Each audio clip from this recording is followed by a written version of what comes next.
Welcome back to another episode of RAWTALK.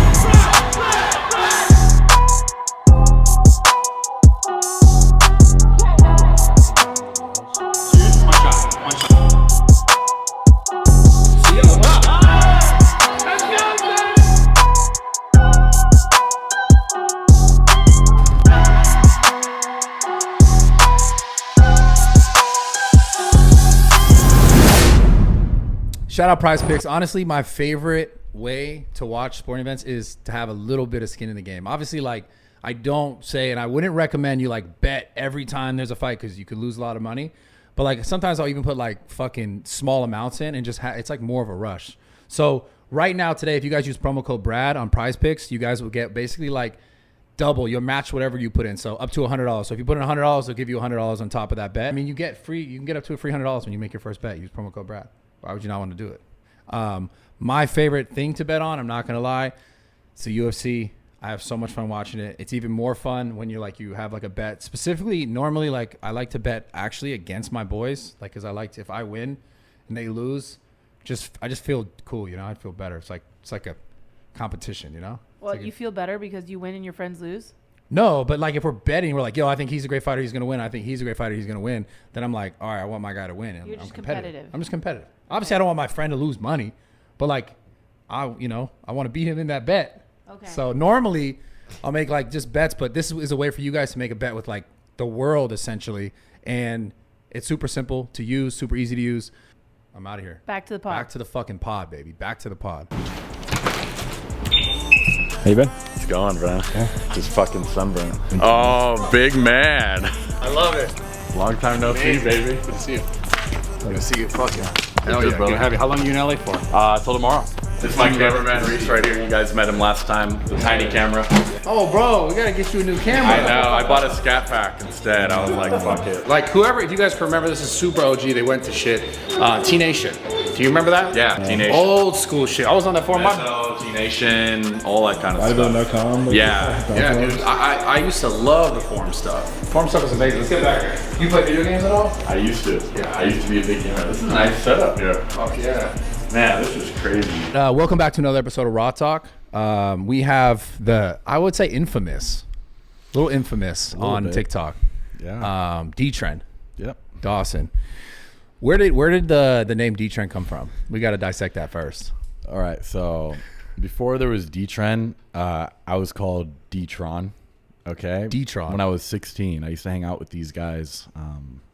They weren't the best influence, but I was there in a certain area all the time, and they somehow gave me that name. I don't know why, but I used to smoke a lot of weed when I was younger. Solid. And maybe I acted a little bit maybe robotic when I was high. I don't know, but they gave me, or maybe because I was really tall and lengthy, I don't know. But they gave me that name, and over time I started using it. Like I stopped using it. I always thought it was kind of dumb. Like, D-Tron. yeah, I was like, that's kind of dumb. And then when I was like 19 or 20, I was on Reddit, and I was like a Reddit poster. I would basically shit post a lot. And I was like, all right, what am I going to call myself? Oh, D-Tron. That's a cool name. It sounds badass. And then people knew me as that before. I actually had a bit of Reddit. I had like a bit of internet fame before I actually blew up, but it was on Reddit. So just as like someone who was posting content? Like I wasn't posting content. It was like we talked about the forum days. Just you were popular as a forum content creator. Yeah, I was a troll a little bit, but I also posted my physique, and I would talk about the cycles that I was running on Reddit. Running. Yeah. Okay. Because it was a steroid Reddit. Okay. And we would all just mess. You know how it is with guys like that. It's like a man space, whatever. And that's what I was known as. And eventually, because I got into the whole taking Tren when I was 20. I hopped on a year at 19, but started at 20, and people were just like, you should just call yourself D Tren. Is there anything you regret about getting on at 19? No, not one single thing. What have you learned that you didn't know when you hopped on? What have you learned to this point today? Sometimes less is more. Yeah. Like less is better sometimes. Yeah. And you just got to figure out what works for you, man. Yeah. Like people could tell you stuff like, hey, don't do this, don't do that. I was someone that was always like, I don't give a fuck. I'm going to do whatever I want. Yeah. And people hated me for it. They're like, you're stupid. And I'm like, okay. Good. Hated you just because like you were just like the fuck it mentality? Yeah, Because they thought you were doing something bad? Yeah. Because they probably thought like, I'm young, I'm stupid, I was disrespectful, maybe arrogant. I didn't really care. I was like, oh, you could tell me whatever you want. I'm never going to listen to you. I was just more like hard-headed. Yeah. And so that's just what happened. But I'd say what I learned from that is just, man, like, it's just trial and error. Yeah. You never know how you're going to respond. Yeah. But I don't have any regrets in terms of that. I would just say if I could go back in time and do it over again, I probably would do it all the same. Yeah. Make maybe slight adjustments. But yeah, just sometimes less is more. You don't always got to run a lot of stuff. Just figure out what works for you. And if you feel good, then you'll make progress. How often do you get your blood work done? Because I think this is an important thing to bring up just in this conversation, because some kids are going to watch this. Yeah. And before we get any further, I think it's really important to say that before you ever consider anything like that, or if you're doing it now, number one, first and foremost, get your blood work done, see where you're at. So recently I've been getting done, more often. Yeah. But there was a time frame I went probably like a year and a half. I just did not care. Like were you afraid of knowing, or you just didn't give a fuck? I didn't care. I was like, all right, it's probably not going to come back good, but I was like, it's not going to stop me.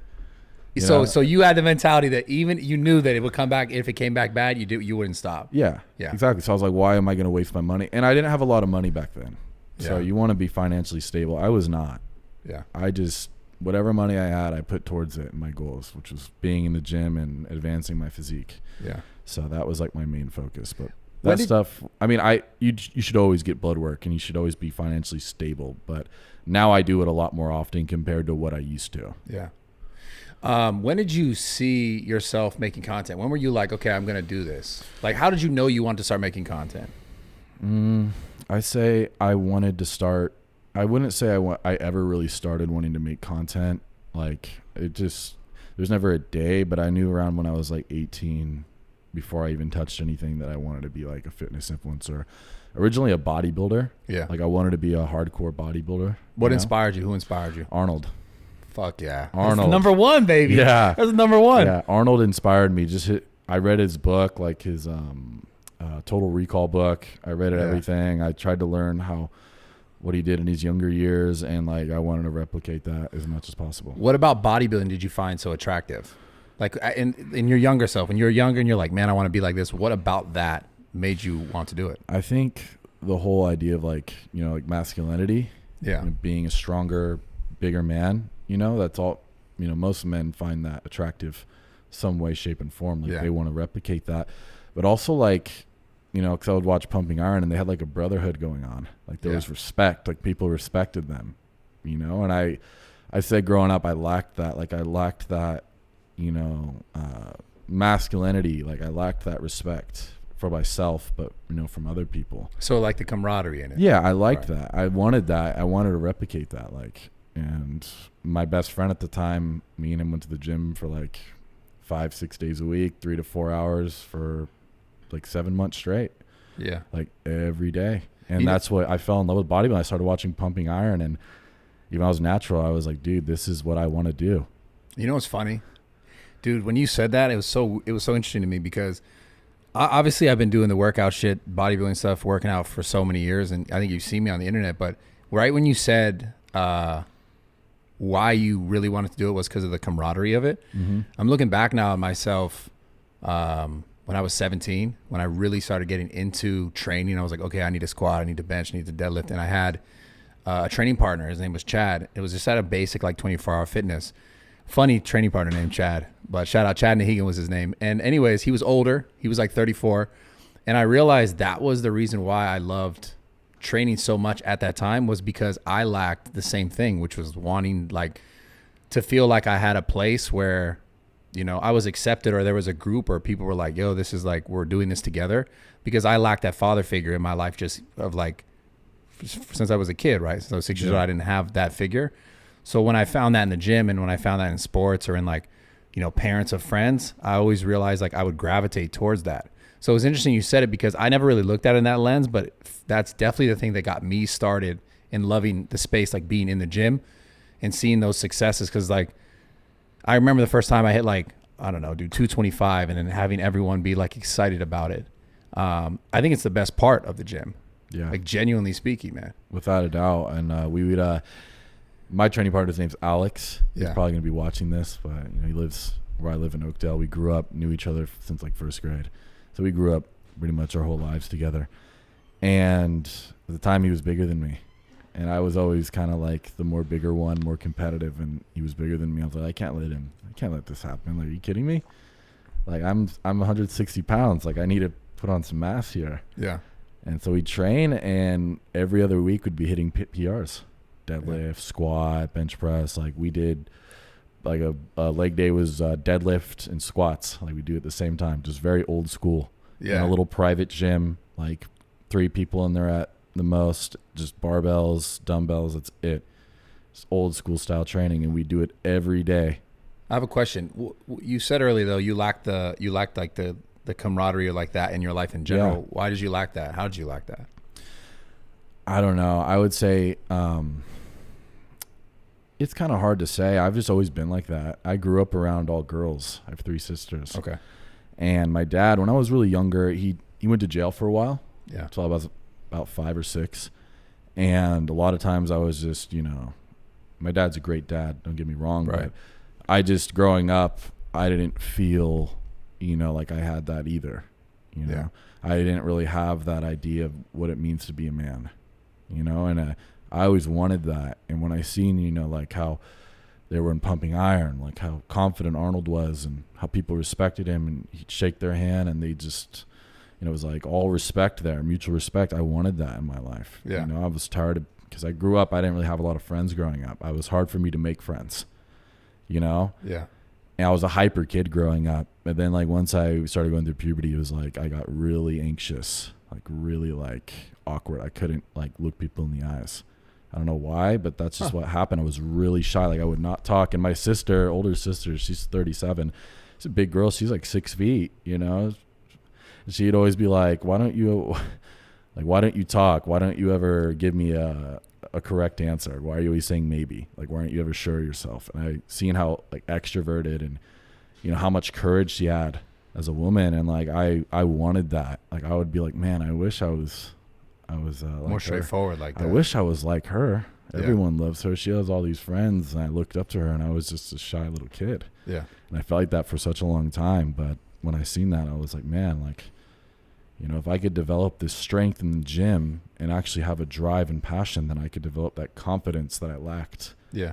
deep inside, you know? It's interesting, man, because I mean, years later, obviously from that, the first time I met you, the thing that you said, like you wanted to figure out or you wanted to have for yourself, you gave to me when I met you. Like when I first met you, you gave me nothing but respect, nothing but love. Like, and that was one of the coolest things because obviously at the time it was a little, circumstances were a little different. Yeah. And I just want to tell you, like, I think it's a beautiful thing because the thing that you were searching for from your childhood up, like you're now embodying that. You know what I'm saying? And I think you're helping other people see the same thing. Of course, I think obviously that comes with like the joking stuff, talking about the trend, all the stuff that like, you know, could be not necessarily done differently because it's like you would never take back. And I agree. I would never take it back. But it always comes with other shit alongside of it. But Of course. from your perspective, talk about the industry in general. What do you think about the social media industry as far as fitness goes currently? I don't feel like it's in a good place at all. Yeah. And it was funny when you say like the stuff I've talked about. When I started talking about it, I had no plans of becoming an influencer. Yeah. I didn't think it was going to happen. I came onto the, you know, TikTok, the app, and I was like, I'm going to say what I want to say, and people are either going to like it or not. But slowly over time, people actually started looking up to me, and it changed my thought process to be like, okay, I don't really care, to, wow, I actually want to be more positive. But in terms of the fitness industry right now, I think it's in a really weird place because I got motivated. Like you said, Arnold, you know, I love Arnold. Callum, I remember when you guys used to make videos. I used to watch your videos Yeah, too. we used to go crazy. Like that 2015 to 2017, 18, like time frame, and everyone looked so much happier. Everyone got, you know, together a lot more, and it was like just in the gym, lifting weights and having a good time. And I feel like now it's not really like that. It's just more materialism than anything. Yeah. And I'm not like that. I'm not a materialistic person. Yeah. I want to get in the gym and get a filthy pump and then, you know, whatever. Why do you think it got that way though? I think because it's easier. It's much easier like to flex things. It's easier to, I mean, if we talk about it, it's easier to talk shit about someone than to like build someone up, right? Exactly, yeah. Like those are all the easier, lower hanging fruit. It's much easier to be like, okay, I can do this or I can do that to get some sort of interaction from a fan base or an audience versus like putting in the time and effort and energy towards the positive. Because the truth is the positive shit always gets less attention. Just how it is on the internet in general. Yeah, I 100% agree. It's like people now, they're, I don't know if it's their, you know, their attention span, but people just want everything now. They want it now. They want the next big thing, you know? And it's like, sure, drama is interesting. People like hearing it, but it doesn't last. No. 'Cause there's nothing else behind it. Like there's nothing you can learn from it or gain from it. All it is a little laugh, some jokes, some tension, and then, okay, let's get back to doing what, you know, I guess we do with our lives. It's like, what did you learn from that? What did you gain from that? Nothing. Were you motivated? No, you're now more motivated to hate on someone just because someone else decided to hate on someone, which means you're just more likely just being a follower. And I'm not like that. I'm not a follower. I think for myself. So when I see that, I'm like, well, I noticed a trend here going on. You know, there's a trend of everyone following this, and that's not a good sign. If it's negative, that means that people aren't thinking for themselves. They're not being genuine. Yeah. They're kissing ass. And I hate that. Yeah. You know, that's when I met you and you said, oh, you gave me that respect. You did the same with me. Yeah. And that's why I was so happy. And I was, you know, so happy to talk about you. So you're such a great guy. And people were like, you're a dick rider. It's funny. You're a dick rider. You're kissing his ass. He's giving you a lot of money, isn't he? And I'm like, you guys have no fucking clue. Yeah. You know, it's like, it's really like, it's superficial. Yeah. You know? I mean, it is that. It's just straight up like, I think the biggest problem on the internet in general is like people see, you know, certain acts or they'll see like what someone says, but not really understand like there's a lot more to the picture than just what's on the front end. And a lot of people will manipulate situations like for their best interest just to get something from their quote unquote fan or their follower. And I think that the problem with it is that like you can, number one, enrich someone's life so much more through, instead of like hating on someone else and what someone else is doing, through like just giving good.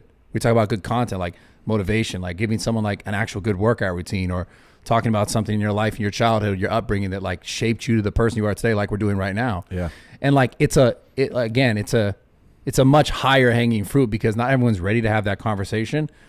But I think long term, if you go after that sort of stuff, and I think I'm a picture of that, and I know a lot of other successful creators who have made it more about like how they got to where they're at and the things that they learned and how they learned it and what they, you know, what they went through and how they figured out how to get there. There's so much more value in that kind of stuff. And then, and not even in a sense of just dealing with drama, but also like your training, all the other stuff we're talking on the front end, but there's more value there. It's just, it's a harder reach. So I think people avoid it because it's not as easy, and people like the fucking easy route. Yeah. It's more effort.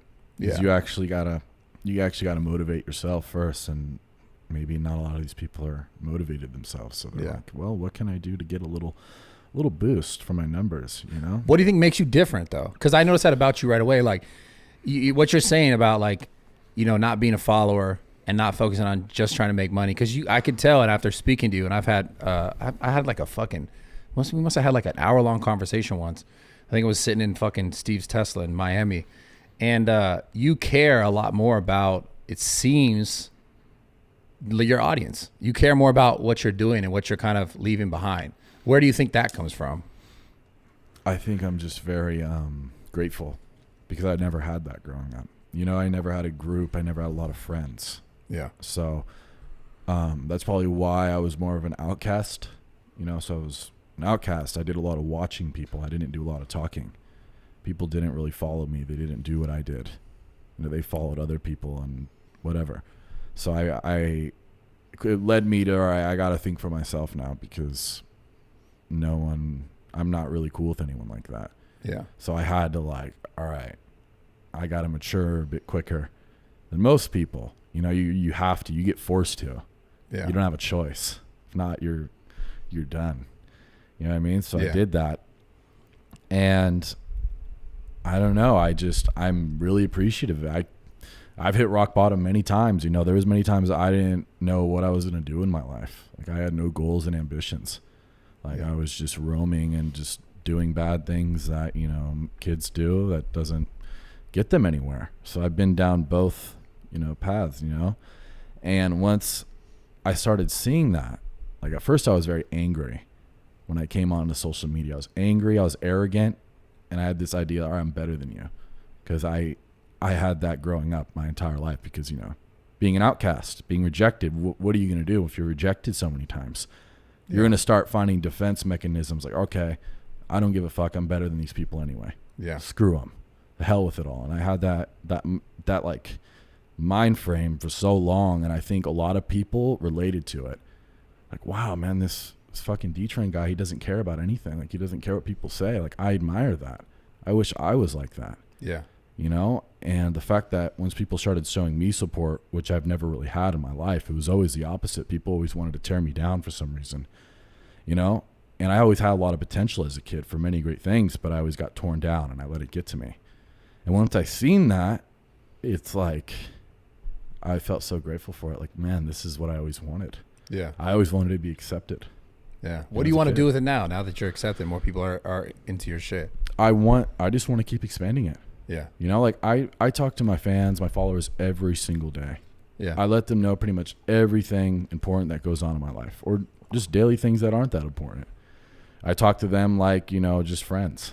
Yeah. It's not even like, oh, buy this, buy that. No, I talk to them like, hey, what's going on, guys? Like, I know their names individually, a lot of them.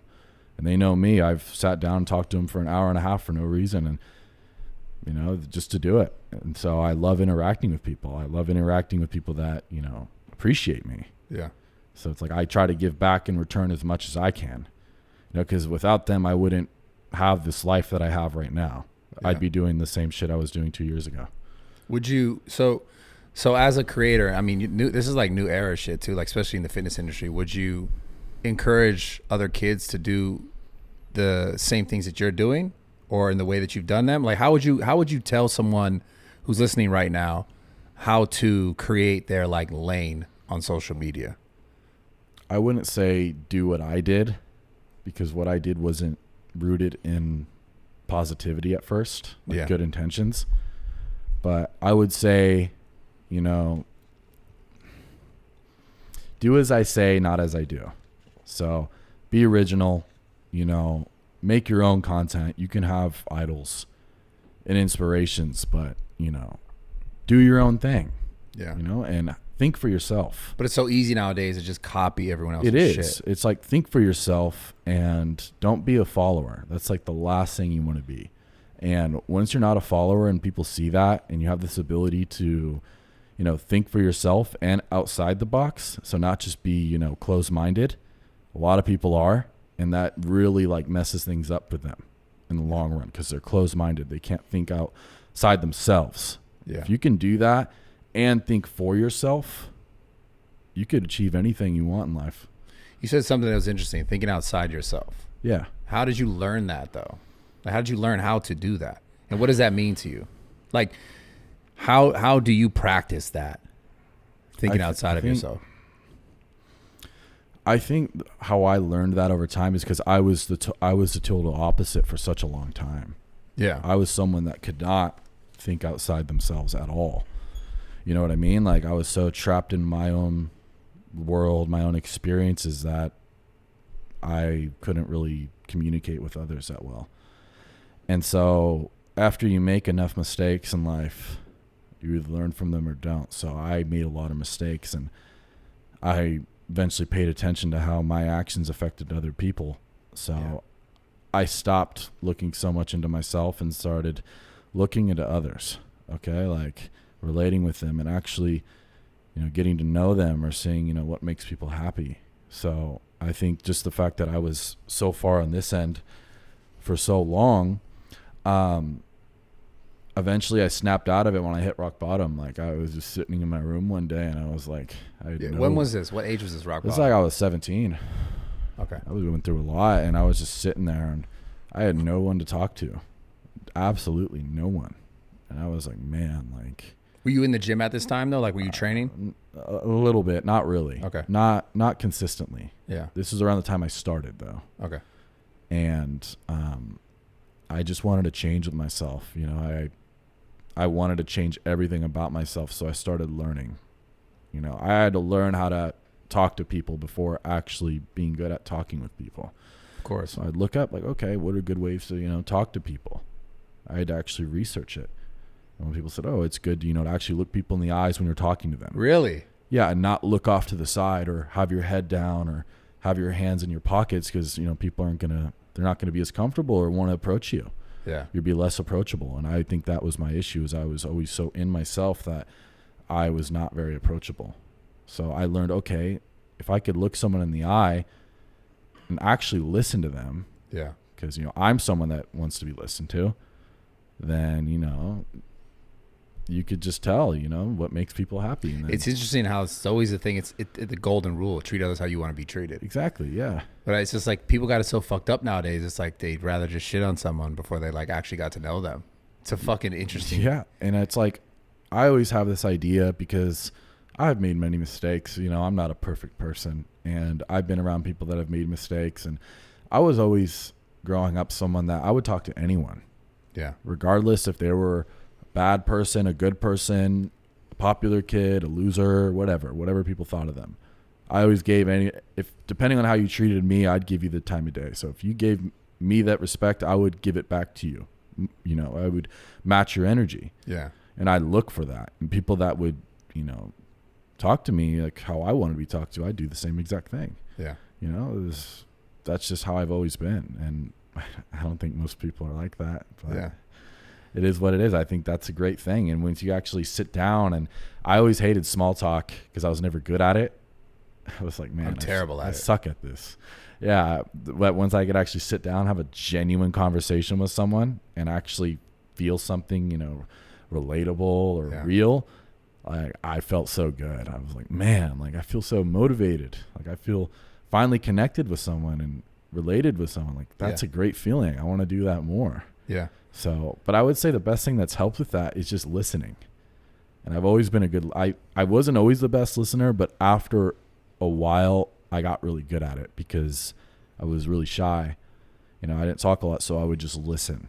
So that's what really helped. Just actually listening to what someone's saying, not what's the next thing I'm going to say after this? Right.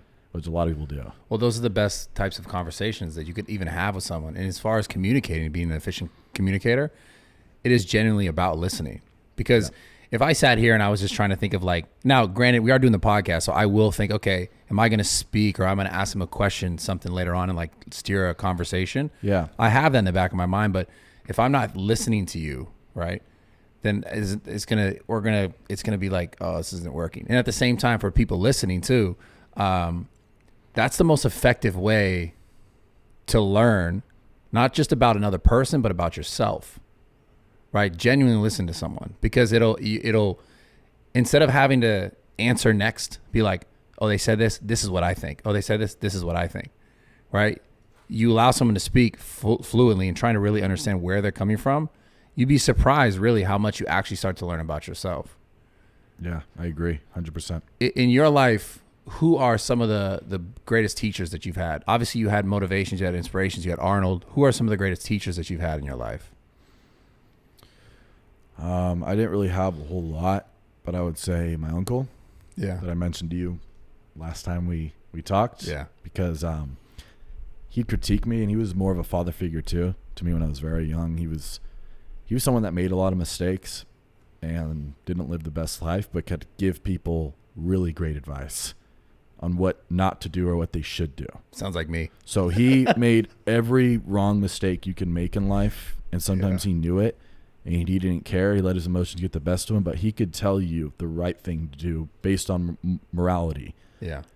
Like even if he didn't showcase the best, morality, he could tell you. He would tell me like, that's not right. Like, don't do that. Or like, you need to be more confident. You need to, you know, walk with your back straight, Yeah. you know, or, oh, that's a cute girl there. Why don't you talk to her? Why don't you just get to know them? Like when you're talking to people, you want to look at them, or you want to be nice. Yeah. You know, so he would always critique me, and my main response would to get mad or get defensive. But I just learned over time through his ups and downs and how he was as a person that, you know, that was a gift he gave me, because he taught me how to be more of a man, more of who I really wanted to be. Yeah. Because I was with him every day, and he was at a very low point, and I was still there with him. Like, he was at a very, very low point with drug addiction. What drug, if you don't mind me asking? Methamphetamine. Yeah. Drug-induced schizophrenia. That's the worst. And I was with him for 2 to 3 years, at the end of his life. Yeah. And he was the uncle that was the coolest guy ever. You wanted to be him. He was had a cool street uncle. bike. He had a street bike. He knew how to do karate moves. He always dressed very nice. He could talk to anyone, talk to any girl, charm any girl. It doesn't matter. Yeah. He was just the guy that you're like, damn, like, That's why the can't guy. why can't I be like that? Why can't I act like that? He's smooth. Yeah. He knew how to cook. He had knives. He knew how to throw them around, catch them. He knew how to do everything. He just knew how to do This guy's things. fucking Benihana's and shit. What Yeah. the fuck? He knew how to sing. He knew how to do every Damn. dance. This guy learned everything, but he also made many mistakes because of his issues internally. And maybe that's why he learned so many things, because he was battling, you know, some issues he had. Yeah. And, you know, I think me seeing him at his worst and like going through all that made me like more inclined to give people the benefit of the doubt. Yeah. And respect, regardless if they're a bad person or if people don't like them or if people are talking about them, because everyone at the time was, you know, they weren't my family. They weren't really happy with him. Yeah. But I was there with him every day. I got up, I walked to my house to his trailer. It was like a minute away from my house, walked over there. And even if it was broken down, I'd sit right next to him, talk to him, because he's the only person I could talk to. And he would actually listen to me. The only person in my life that would actually listen to me. And like, that's when I learned that from him, because we learn, you know, from people. We learn from it. And he was someone I learned so much from, and is why I am the way I am today. Did he know what direction you were going in social media? Did he see that happening? Any of that? No, not he actually said I should be a cop. And I was like, maybe I'll think about it. It's a great job. Yeah, but he was more like, you should be like a union worker or a cop, because he worked in the union.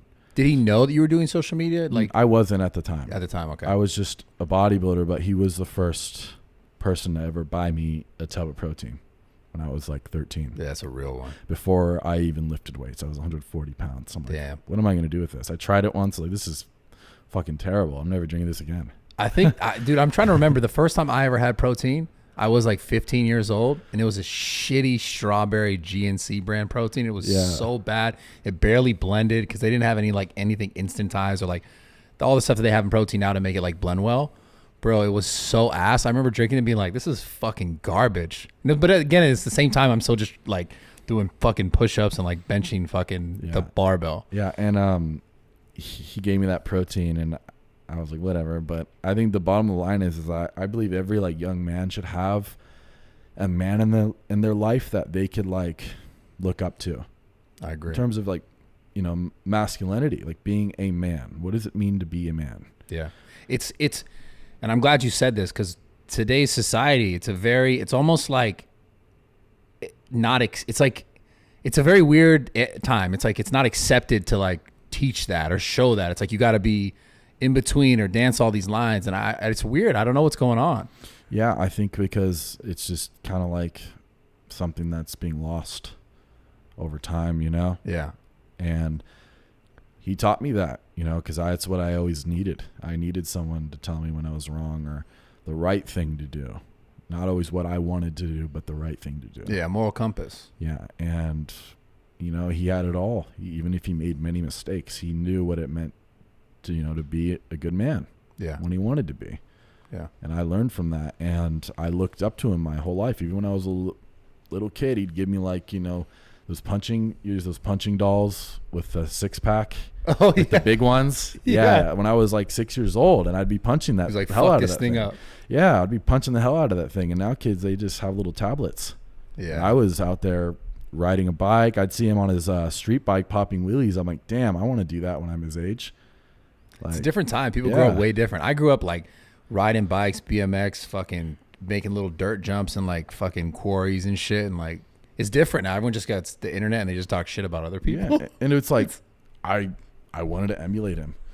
He Yeah. was strong too. He'd show me his biceps, his arms, whatever. He'd show me like his 6-pack. He'd tell me how much he could lift, all kinds of stuff. And like, that's like what I was like, man, he's so cool. I felt so proud walking around with him. Yeah. Like I felt really proud. The same with my dad. I felt the same way too with my dad. He'd do the same thing. He'd show me his biceps and how tiny mine were compared to his. And I'd be like, I want to look like Are that. you bigger than him now? Yeah. Yeah. Yeah. He's not a bodybuilder. He does body work on cars. Okay. So he sands stuff down. He paints. So he always had naturally bigger forearms and arms. Just because of his work. Yeah, because of his work. So he's not like a big time like. No, he's never been into that. He's always been more about his money. But he's like me in the sense how I feel about bodybuilding and social media. He's the same towards his work. He's locked in. Yeah. It's what brings him happiness. He's been doing it since he was 17. He's never stopped. And he went from not having much to having his own business. Yeah. So he would joke around with me like when my friends are around or my family, he'd look at me, yeah, Dawson's pretty big. He's like, I remember when I was his age, I did some juice and shit. And I'm like, what are you talking about? He said it to you? He said it to them while I was there. He's like, yeah, I was doing some juice and shit too, He's big, but I'll still whoop his ass in arm wrestling. That's what he'll tell me. Would he? Yeah. I beat him before, and I had tendonitis for like 3 weeks in my forearm. So he's just naturally strong. He's got that old man strength. Yeah, He's been doing it a long time. Yeah, makes sense. He's like, oh, we'll do an arm wrestle. I'm like, I'm not. I remember the last time I did it, I was in pain for a month and a half. Fuck. I let my ego get the best of me. Bro, arm wrestling is like the easiest thing to injure yourself doing, especially if you don't train arm wrestling. Yeah. Like the easiest thing to get injured doing. He used to do that his entire life. He'd go to a bar, I'd be like, hey, what do you got in your pockets? Because he wasn't good at pool. He's trying to get money? Yeah. So he's like, what do you got? Like, I'll arm wrestle you for what you got in your pockets or that watch. Dude, he's an arm wrestling shark, bro. And You remember you remember Devin? I arm wrestled Devin. I fucked my arm up. Yeah. And when you fuck yourself up like that, it hurts. Yeah, Like, it's not good. You'll pop all that Advil, Tylenol, nothing helps. It wasn't good. I'd like a look. You feel like I got to stretch right now because of it. And you're like, man, I'm never doing that again. Like, even if you'll win, it's not worth it. You're like, yeah, I remember what happened last time. No, not worth it. So, are you excited for the next year? You got some plans. Are you gonna move? Yeah, I want to move down here. Yeah. I'm not sure exactly when, but I want to take Reese, my cameraman, with me. I felt like that'd be the best thing for me. Yeah. For him to support me as well, be there for me if I'm ever not in the right mindset. Yeah. And I'm there for you too, by the way. Yeah. Yeah. You know that. Yeah, and I want to come down here and I just want to grind. When I'm down here, I'm always very happy. Yeah. And I feel like everyone here is always so nice to me. They're always very respectful. Yeah. Ever since I've been here, I've had nothing but great interactions with majority of people. Yeah. We got the new gym coming. I'm excited, man. And I'm excited for that. That's one thing I was telling people is when I was a bit younger, my old gym, there was a community. I felt like I was involved, a part of a community, and I haven't had that for like a year. Yeah. So that's one reason why I want to come down here, because I could actually be involved, feel like I'm involved with the community. Yeah. Gym, you go there, you see the same people, everyone's all supportive, it's the best feeling, happy, and like I haven't had that so long, and those experiences, I still think about it to this day. I'm like, man, I remember a year and a half ago, all these people were here, and it was like the greatest time of my life, and I miss it. Like I miss feeling like everyone wants to be involved in like a community. Period. And no matter what. Yeah. Everyone. And I've been feeling like the last year or so, I just haven't been involved in a community. Like at least not from my own. Like online, yes, I have been, but in person, it's just been very lonely sometimes. And I'm like, man, like I thought all this fame and success, I would easily find that, community. People would just want to hang out with me, or, you know, just naturally come, but that's just not how it is. Yeah. It has to come naturally. And that's one reason why I want to move here, because I think out of anywhere, this is the best place for that. You know? For sure. Yeah. For That's damn why, sure. that's one reason why I decided to sign with Rawgear. Yeah. Because I wanted that community. It was like, money's not doing it for me anymore. Yeah. You can give me all the money in the world, but if I don't have anyone to talk to or be around, what is it worth? Yeah. You know what I mean? Yeah, I mean, we spoke for some time. I mean, I don't want to give too much of that information out, but I could definitely tell it was like you were lacking some of that, you A know? lot. It's just, it got to a point where I just got fed up with it. I couldn't handle it anymore. Yeah. You know, eventually you can deal with it for so long, but eventually just gets you Yeah. and you just lose it. Well, new chapter. Yeah, It's going to be a good chapter. Exactly. I'm excited for it because I miss the days, like I said, 2017, 2018, 2016, those days we were just fucking like really fucking banging, like going crazy. yeah. I miss that shit, man. Those were the best days of fitness content. 100% agree.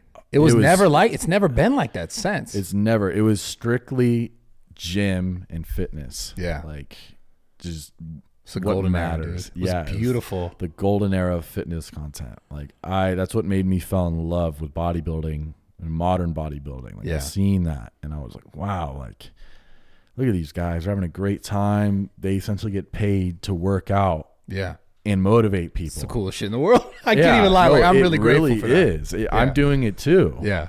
And it's like, that is literally it's been my dream, Yeah. you know? So like, you should want to bust your ass off and train and get better and record it. Like, you should, because that's what motivates people. But I feel like lately it just has not been like that. People are like showing off all this materialistic stuff, less gym stuff. And it's like, I guess people want to get to know who you are as a person, which matters too. For sure. But at the end of the day, you know, we are fitness influencers. You know, we're in the fitness industry. This is what we do. Yeah, at least We're it's here where to you motivate. started for sure. Yeah, and I don't want to leave it. Yeah. I want to stay in the fitness industry. I want to continue motivating people. Yeah. I'm not just going to say, oh, you know, I don't want to be in the fitness industry anymore. I just want to do whatever I want to do now. Like, We just got to no. make it great again. That's the thing. Yeah, exactly. And people always, at least a lot of people that follow me, they say I bring some of that back to them. Yeah. That, like, those vibes in my videos, you know, like, oh, you remind me of this person back then, or you remind me of these videos in the past. And, Yeah. like, that's what I do. Even if it's not in right now, I do it because, like, that's what I loved. Yeah. And I'm trying to share, you know, with others what I fell in love with in terms of training. How often do you post on YouTube? I don't post a whole lot, but I would like to post maybe 2 to 3 times a week. Yeah, we got to go crazy. But right now I've been on and off. Some days I'll post 3 times a week. Sometimes I'll post once in 2 to 3 weeks. It's just We need like the crazy training though. no, yeah, Like that's you and I, we got to lift, no pussy shit. I know, and I've also, like, sometimes I think, man, I just need someone to bust my ass. Yeah. Like, I need someone just to get my ass in gear and, you know, It's going to be fun, man. be there, lift, and make, you know, more progress. That's what it's all about. Yeah. Hold you accountable. It's going to be a lot of fun. I'm really fucking excited for it. And that's the greatest thing in the world. It's the greatest thing, you know? Yeah. Even if it's hard, like, it shouldn't be easy. And I feel like a lot of people, it's just very easy now, and it shows in their content. Yeah. Like, I agree. okay, why aren't people liking fitness content anymore? Because people are being lazy. Yeah. They're not. Taking the easy way out. Yeah, they're being lazy. They're not actually putting in the effort, maybe that they once did. They're just, oh, I already made it. I don't need to do it anymore. That won't last, you know? No, it definitely won't last. It will not last.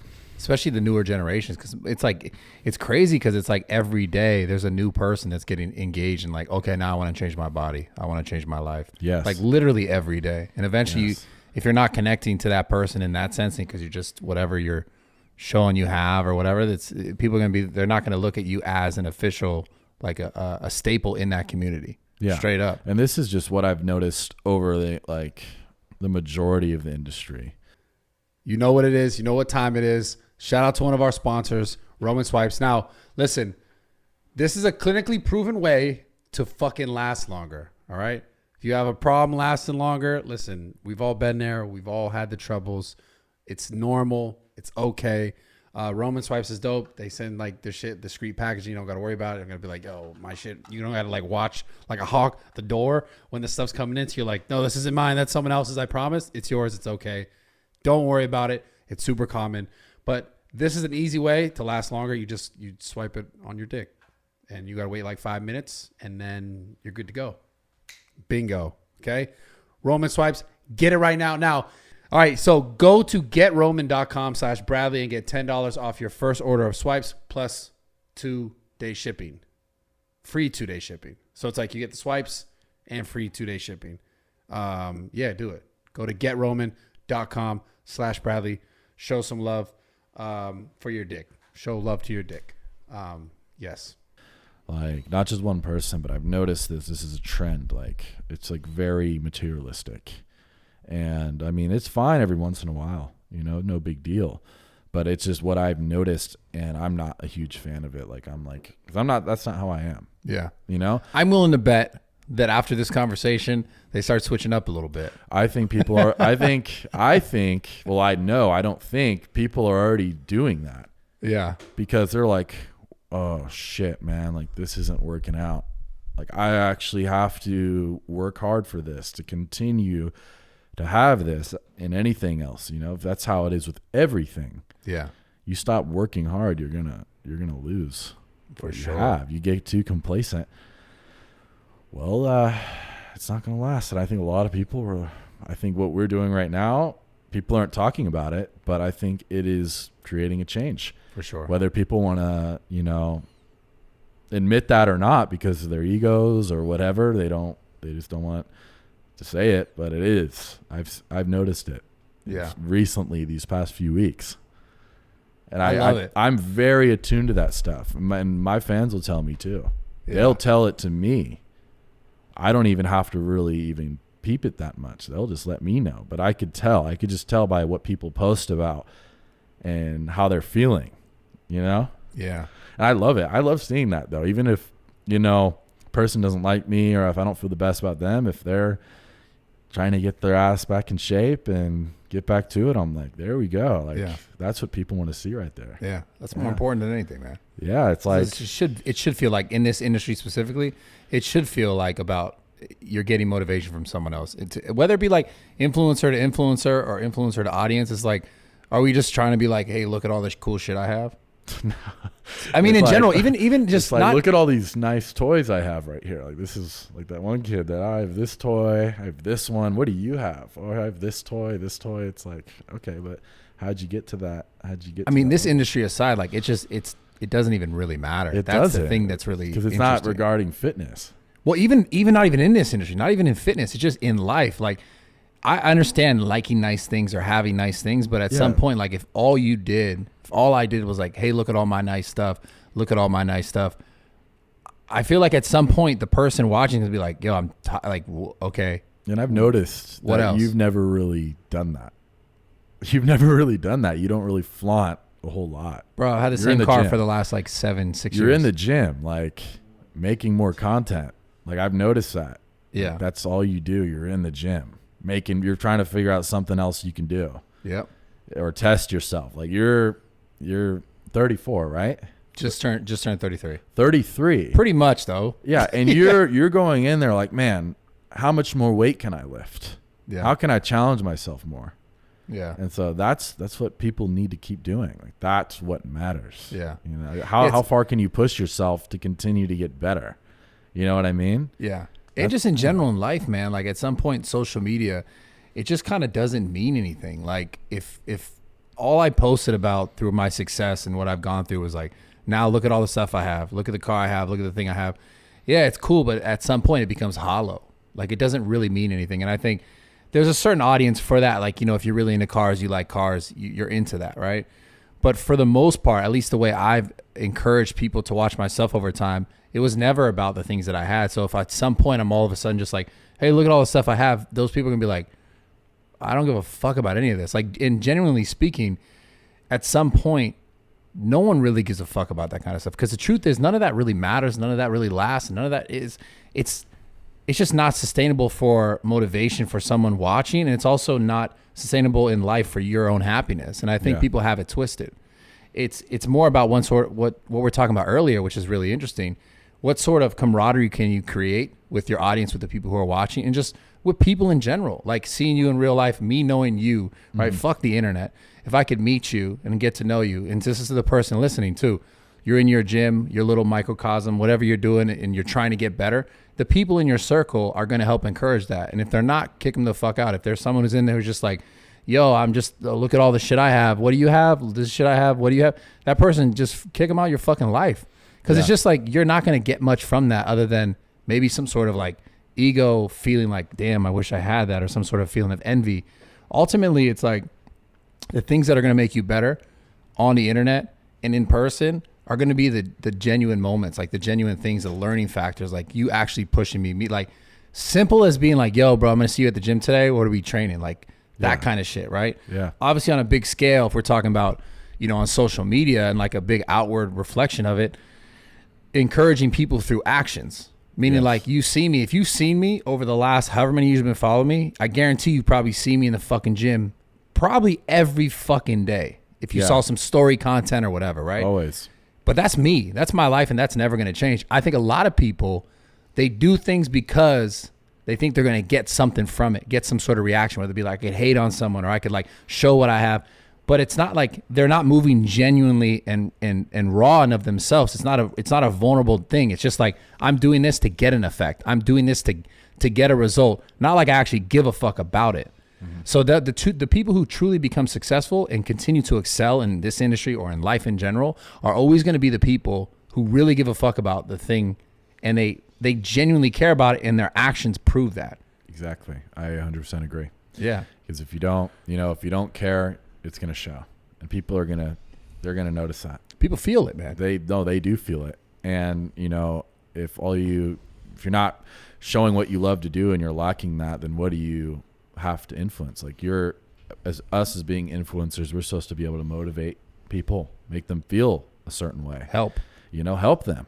Yeah. And if you're not doing that, then people are just going to end up resenting you, and it's not good. You don't want to be resented by people. None of us do. But like me, like my whole purpose is I want to continuously get better. You know, I want to better myself, and I've got like trapped into that mindset, like losing it a bit and focusing on the wrong things. It's funny because I had an altercation not too long ago at the gym, and At Zoo? Yeah. Okay. At Zoo. And it got This is CBD, by the way. I'm not getting high as fuck right here, guys. Just listen. This is CBD because I would be out of my mind if I was smoking. I was this much. thinking about it too. We were talking earlier. Like, do you think Brad's gonna smoke? And I'm like, no, he'd get way too anxious. Yeah, I'd be fucking. He wouldn't know what even the fuck to say. Yeah, no. I'm the same way. Yeah, I'd have been like, no I way. I like being just a little bit high. Just a little bit. Yeah. But fuck, I'm gonna let you finish the story, but I have something really funny to tell you right now. I came in here once, and I thought that we're on this topic about smoking, and I was smoking. I thought that I was smoking one of these, which is CBD. Yeah. But Steiny was staying in there, and I grabbed a joint that was right here, and it was not one of these. And I swear to God, bro, I smoked it like it was one of these. So I'm like, I'm really hitting it now. Fucking 30 minutes later, I'm having a fucking panic attack, bro. You start freaking the fuck out. What are all these lights here? Dude, I lost my fucking mind. And I was like, wait a minute. And because you know when it got really bad was when it hit me. Because then I realized, wait, this wasn't the same joint. And it got so bad because I smoked it crazy. Anyways, I'm sorry. That was just a random story, but go ahead. You probably were just like, there was a time where you're just like sitting there and you're listening and your brain just stops working. And you finally realize and you're like, I fucked up. Man. Yeah. But it can never get as bad as it can from edibles. I've had horror stories with edibles. Yeah. I've had altercations with my father. He's had altercations with people all the time. And he's gotten mad. He's gotten aggressive. I've gotten mad. I've gotten aggressive. And, he'd hug it out. Yeah. And it's like, where is that nowadays? Where is that? All right. Yeah. You guys get a beef and get angry and get maybe in a really dangerous situation. But notice though, it doesn't. It's through the lens of the internet. It doesn't happen in real life. Exactly. Like it's a fake like facade thing because they can do it on. It's just like an internet comment where I could run my mouth about you as a creator or whatever. But like I've never once been in person at any expo, at any event, Never once had anyone come and be like, fuck you, blah, blah, blah. Never once. It's ego, man. People get trapped in there. It's like their delusions a little bit. It's ego. Yeah. You know, because same thing. I've been through a lot of altercations in person, and usually you resolve it or you don't. And when you don't resolve it, it sucks. You get angry. Yeah. You're mad. You're like, why?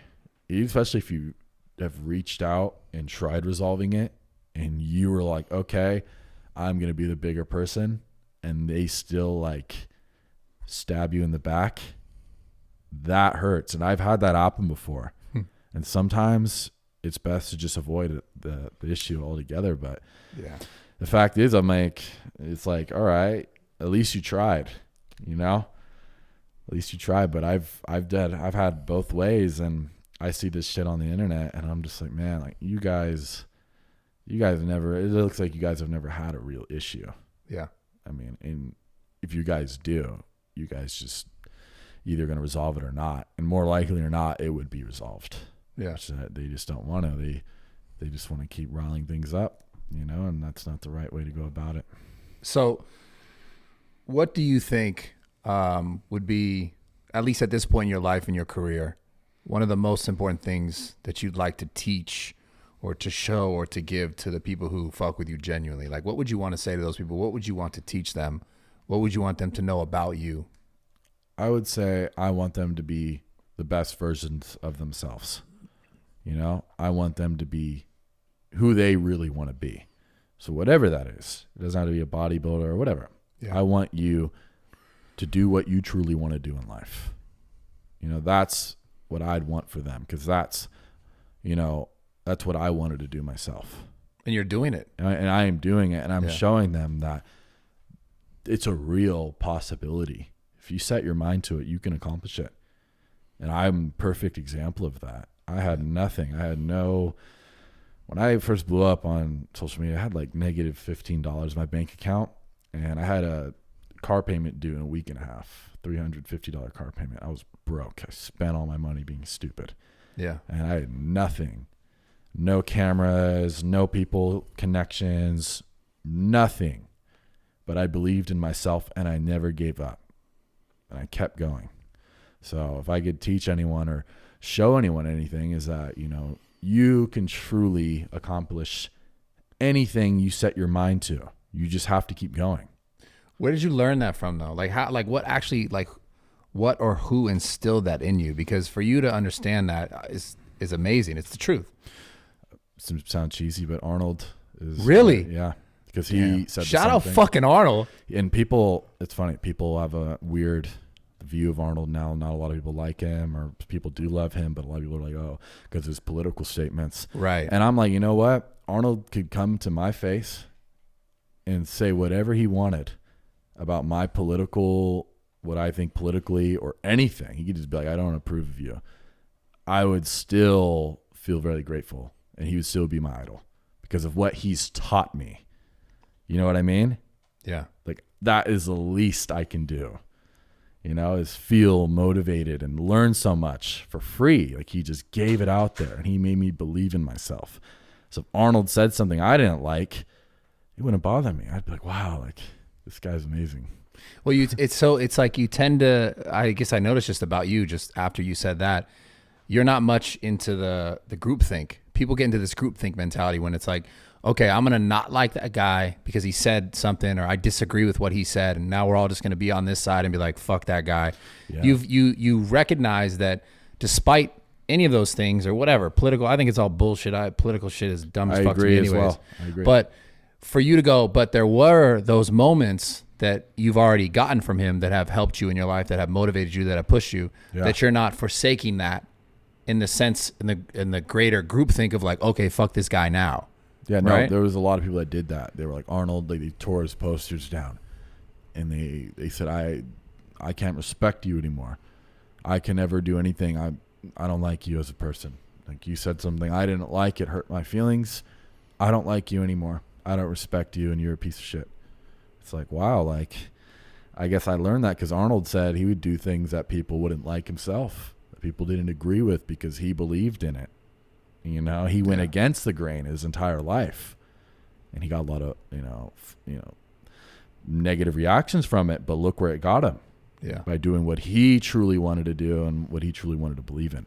So regardless, if he said something I didn't like, it wouldn't matter to me. Yeah. Because I'm grateful for what I've learned from him and the motivation and the dedication. I learned all that from him because he would say it all the time. You could achieve anything you set your mind to. If you envision it, like if you believe it, like you can achieve it. Like he'd always said that. And I believed it. People would ask me, what are you doing? I'm a bodybuilder. I had nothing to my name. I wasn't competing. Did you have some? I had some size on me. Okay. I looked good. I looked All the right. part. Okay, let's go. I did look the part. People would see that, but they'd be like, my sister would be like, when are you gonna get a real job? Oh, that's the classic one, man. She'd be cutting my hair because she'd give me free haircuts because she cuts hair, my older sister, and I would be like, you know what? Like, I'm working on it. That's what I'm doing right now. Like, what do you want to be? I'd be like, 19, 20 years old. I want to be a fitness influencer. Yeah. Well, how are you going to do that? I'm like, I don't know. But what I do know is I'm going to make it happen. Yeah. And money will never be an issue for me. Why do you say that? Because I believe it. Money will never be an issue for me. What matters is I need to keep going, pursuing my dreams, because the money will come. But the money is what's important. What's important is I keep pursuing my dreams and I keep having that drive. How did you know this though? Like who taught you that? I think is I didn't always know that. It's just what I felt inside of me. Yeah. I didn't. I doubted myself many times. Like, man, why am I doing this? I'm not getting anything out of this. I'm just fucking doing the same shit I was doing last year. I'm not making much money. But I'd wake up the next day and I got to keep going. Like, I'd be like, well, what the fuck am I living for? Why am I living? Do I want to be a fucking math teacher? Like, no, I never want to do that. Like, why am I in school? I don't know. All right, I'm going to drop out of school. I dropped out of school at 19. I was like, I'm not doing this anymore. Okay, what do I love doing? I love being in the gym working out. All right, how am I going to afford that? Well, I dropped out at 19 too, by the way. Yeah, it was community college, Modesto. Nice. Junior college. I Shout dropped out of to Cal State 209. Fullerton. 209. Yeah. Or maybe I was 20. Who knows? I'm fucking old now, huh? Yeah, a little bit. But I was like, you know what? So I was like, I need money. So how am I going to get money? All right, I guess I'll get a job. I had jobs before. I hadn't had a job for a while. I talked to my dad. I'm like, well, it's a body shop right here. And my dad wants me to work. He's always busting my ass that I'm lazy. I'm not working. Like, all right, what did bodybuilders do back then to do what they wanted to do? They worked. So Yeah. I guess I got to put my fucking big boy pants on and I got to wake up in the morning and I got to do what they do so I can do what I want to do in my future. When did it start really picking up on TikTok? When were you like, oh shit, this is a thing? This time last year, literally a year ago. So it's only been a year, really? It's just been a year right now. Damn, that's lit. But I was still broke around this time. I knew about you for a long time too. You know, a lot longer than a year. You know what's funny is I find that everyone tells me that. Like, everyone's like, bro, everyone knows about you. And I'm like, I see that, but look at the followers. This guy has this much followers. Like, it doesn't matter. It's like, look what people are saying in real life. And I go to a gym in nowhere really big in California, and people are coming up to me like, are you the guy on TikTok? I'm like, yeah, that's me. Like, can I get a photo? And I'm like, wow. I'm like, why? What makes this guy so intrigued by me and so like, it's pretty cool, so nervous and like happy to see me? Like, wow, that's such an amazing feeling. Yeah. I'd be like, wow, like why does he look up to me so much? Like, it doesn't matter. He's happy. I'm happy, and I love seeing it, and people see me and they actually know who I am. Like, oh, you're the guy on TikTok. And it makes me so happy, dude. It's worth way more than anything else. Like, being appreciated. Yeah. That's what I talked about earlier when we first talked, like that appreciation. People are appreciating and noticing your hard work. Yeah. And that's what I've always wanted. Like, I wanted to feel appreciated. And when people do that, come up to me and they talk to me, it's like, man, like, it always puts me in a good mood, because I go into the gym even to this day and I'm like, I don't really want to talk to people. no one's really going to notice me. It's just going to be a workout, whatever. And I'm going in there. People are looking at me. Next thing you know, people are waiting for me, coming up to me and talking to me. And it changes my entire like outlook for the rest of the day. Yeah. Like I get more excited than they do, it seems. Yeah. Like I'm like, wow. Like I would tell like my friends, like, yeah, this person came up to me earlier. They made me so happy. Like 3 people. I'll tell my fans, like, wow, these people are actually coming up to me. Like, it blows my fucking mind. What do you think it is about your content that drives people to you? Honestly, I would say the fact that I'm as genuine as I can be. Yeah. Possible. I would say that, but I feel like even if my content wasn't positive, you know, like objectively, like, all right, he's not talking about, you know, good things. He's talking about steroids, or he's talking about this, or he's joking about this. Yeah. Maybe he's making fun of someone, you know? Yeah. I see it. Yeah. They're like, this guy's kind of an asshole, but like people would see it and they'd feel confident from it. Like they feel good. Like, wow, I want to be like that guy. Get some Stacy's. Yeah. I want to get some Stacy's. I want to get some girls. Like, look at this guy. He's in the gym. Like, I want to be like this guy. It's like it's like that male role model idea. Like, yeah. Older men will say that to me. Men older than me will be looking up to me. It's crazy. And I'm like, are you funny? Like, that's crazy. And I think that's what it is. People have this male, like masculine, like, I guess, influence. Well, I think what we said earlier, which is really relevant, is that there's not, like, we're taught nowadays to not be that. We're taught to be a little bit more, I don't know, we'll just call it sensitive. Which is fine. Yeah. Because I'm a very sensitive guy, but at the same time, and I know you are. I am. We've had conversations. Yeah. But what I'm saying, like, it's regardless of that, I think the idea of like being masculine for like being like really being in that sort of energy and like owning it is in this day and age, it seems to be almost kind of looked down upon. And I think that's why you have so much success, is because you really embrace that in a time where everyone else is kind of like, well, let's follow this other path. And I think this is indicative of the conversations we've had this whole entire time and of your success. And I think how you'll continue to be successful is because you're not a follower. You're a person who's genuinely thinking on your own, and you actually give a fuck about what you're doing and why you're doing it. And I think that's why you'll continue to have a lot more success in this industry. Thank you. And in life, straight up, man. Thank you. And I just think it's important for people listening to know this kind of shit. Like, genuinely, that's how you make success in your life that is lasting.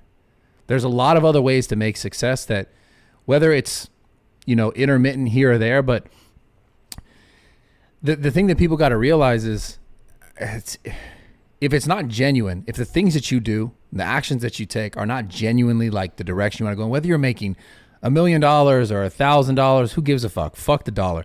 If what you're doing with your time, with your life, is not genuine of yourself, and you really give a fuck about it, you're going to be fucking miserable eventually. Yeah. So when people are like, yo, you should do this job, you should do that job, whatever the fuck it is, it's like, sure, that might seem like the safe bet, or everyone does that, so I'm going to do that. But the people who find true success in life and true happiness are never the people who listen to the groupthink. They're never the people who go, oh, he did it, so I'm going to do it. They're the people who are like, no, this is what I want to do. This is what's going to make me happy no matter what. And you keep doing that, and you keep doing it and doing it and doing it. And then you're going to get to the point that you've ultimately always wanted, and you're going to inspire a lot of people along the way to do the same thing. Yeah. That's the biggest, like, all this other shit is smoke and mirrors, is bullshit, man. It doesn't mean anything. No. And the truth is, it's not sustainable. It's not sustainable, but who you are in your heart and acting upon that, and this is you, the person listening too, acting upon who you genuinely are in your heart, and not because you think someone else said it's a good idea, or like because your dad said you should do that. Like, if you're genuinely walking in your path in the direction that you think is most valuable to you, like, because we all have that voice in ourselves, that voice that, like, we're going and we go, man, this doesn't feel right. But, like, you know, some people will say, fuck it, I'll just keep going because, like, I see maybe money right there, or I see maybe pussy right there, a girl, so I'll just keep going in this direction, even though, like, I know in my heart it's not for me. Like, for example, this is in my own life, and I'm not at all is this a bad representation. My ex-girlfriend was amazing. Dated this girl for 8 years, incredible person. But I remember walking along that path those 8 years and being like, 3 years in, being to myself in my heart, being like, I know this isn't going to last, but I want it to last so bad. But I know this isn't going to last. And it would keep coming. That would keep coming up. I know this isn't going to last. And I was like, but this and but that and but these, like the potential of where I wanted it to be or what I thought it could be, despite what it actually was. And it just kept coming up. I know this isn't going to last. And I stayed in that shit for years. And I'm not saying that like you shouldn't go through that stuff or you shouldn't deal with that stuff, but I knew in my heart where I really needed to go. And it was away from that, but I was afraid to let go of something because of love, because of that attachment, because of like the idea of losing, and it's related to my father, my childhood. But long story short, man, like, you know, in your heart, every single one of us, man, you have that it's, you feel it, you know, it's not right. And you're either listening to it or you're not. And I promise you, the people who listen to that, and if you listen to that more often than you don't, you're going to find true success in your life. I have no doubt about that. And I think you're on that path. I think that's the realest shit you could ever say. Yeah. Right there. You know, I've experienced the same thing. Oh, you're doing it, bro. Yeah. But like, I respect the fuck out of you. I want you to know that too. Thank you. Yeah. I just hope the internet knows that. I want you to know that. It's like, but when you said like, you have to give it up, like, even though you care about it so much. Yeah. And you don't want to lose it. And it could be maybe a bit selfish on your part, even though, you know, you're like, well, I care about this person. I love them so much, or I love doing what I do so much, and it makes me happy. But it's like, what's truly the right thing? And the fact you knew what was the right thing and you did it, you know, that's the realest shit. Because there was times when you're probably like, man, like, what am I doing? This doesn't feel right. You know what I mean? But you kept fighting for it, and you've made mistakes. I've made a ton of mistakes. Like, when I tell you about it, like, I've probably made more mistakes than most people my age. Like, I've made some really dumb decisions. Yeah. You know, and it just comes to a point where you start getting that feeling inside, and the more you start acting on it, the more success, you know, you'll receive. You know? And it's like, it just comes out of nowhere. So what do you think some of the biggest mistakes you've ever made was? Oh, man, that's a lot. Hanging out with the wrong people. Yeah. You know, I hung out with them because they accepted me. I was not accepted, and I always craved that, to be accepted. So I hung out with the people that were at the very bottom and that were doing bad things because they accepted me. But I always seen people as who they treated me, and they treated me good, but it wasn't good for me to be in that situation or hang out with those people. It wasn't going to be good for my future. Right. But that was a mistake in doing that and being around it. But I learned from it, and I continued to get better. I got out of it. I continued to get better. Or treating people really badly out of anger, you know, and frustration, like throwing how I feel out onto other people, like blaming them. It's this person's fault, or fuck this person, or, oh, no, this person's stupid. Like, just throwing everything out on other people. I used to do that a lot, and I was doing it because I was scared to deal with my own emotions, my own vulnerabilities. And it's gotten to the point now, like, I'm almost the exact opposite now. Instead of dishing it out on other people, I will tear myself down sometimes, or I will just admit to myself, sometimes right in front of other people, like, yeah, I feel very insecure about myself. I'll just say it out loud. Like, I'm reminding myself. Yeah. And they're probably like, why is he saying that? Like, that's really weird to say. Yeah. Like, people don't say that. That's not normal. And I'm like, I'm doing it because if I don't say that, I'm going to lash out at this person. And I've done it so many times that I know that, all right, this is what I need to do so I don't do that. So I'll tell them, you know what? I'm just very insecure with myself. I'm not happy. And in result, I am treating you badly. Yeah. I'm honest with them. And then they look at me, and then they're like, they respect me, and they want to, it's like the opposite. They don't look at me like badly. They don't feel sorry for me. Like, wow, like, you're a weak person. And that's how I always thought they would look at me. Yeah. In return, it's like they admire it, and they give you maybe another chance, or they're nicer to you, or the conversation that could have went so the let's say you were arguing with someone and it was getting really bad, and it was, you know, the time where it's going and it's getting bad, and there's a time period you can't go back. It just gets so bad that, you know, you can't go back and change it. Yeah. but there's a time frame where that stops and you could change it. And I've known that, okay, I have to be honest with myself. And when I'm honest with myself, I notice that people respect it. Yeah. You know, people respect it. And I find that, you know, I don't want to be a mean person. I don't ever want to make people feel that way. So I will admit my wrongdoings or how I'm feeling, because it reminds me that everything's okay. It's fine. You know? Yeah. People, they're kind of like, what the fuck? But they're like, okay, like, yeah, like, that's not normal. People don't usually do that, but I think it showcases strength. Absolutely. It does. I mean, you showcases show strength. someone, you're willing to show someone like your genuine, vulnerable nature. Like, if somebody, it's like, I had this conversation with fucking Chris D'Elia. We were talking about the same thing, where like he wanted to be like, fuck you, you made me feel like this, because you know, he knew the situation deeper. He felt this way about another guy, another comedian, and he wanted to say, fuck you, you know, you're a piece of shit because you talk bad about me on the internet. And he's talking about how he went to therapy, and the guy was saying how, like, Chris was saying how the therapist was like, well, why do you want to say that? And he's like, well, because like you hurt my feelings. Ultimately, that's what he got down to. So then he wanted to say to the guy, obviously, fuck you, but he got to the point where he was going to say like, yo, you hurt my feelings. And like, it seems like the weak thing to do, but like it almost like you get the effect that you ultimately wanted was for the person just to understand. And that's where the true value comes in, right? Yeah. Is you being your genuine, vulnerable self is allowing someone to really understand you. And if someone could truly understand you, then they can truly get to know you, and then they can love you, and then you can communicate properly, like through that, right? Yeah. Otherwise, like if I come at you, I'm like, fuck you, you're a bitch, blah, blah, blah, is always met with friction. Yeah, I'm going to do the same thing back. Exactly. I'm just going to give it back what you gave me. But there is true strength in doing it in the way that you're speaking about doing it. And I think people listening should be encouraged to do that. Yeah, I've done that a lot of times, actually, where I felt some kind of way about someone and I've said some hurtful things that I shouldn't have said. And they asked me, why'd you say that? And I tell them, because I was hurt. Yeah. I was upset. That's why I said it. You know, I can't take it back, but I'm apologizing for saying that. I apologize for that, you know, and they start to understand why, you know, you might have done that, and they could see it from, you know, your point of view.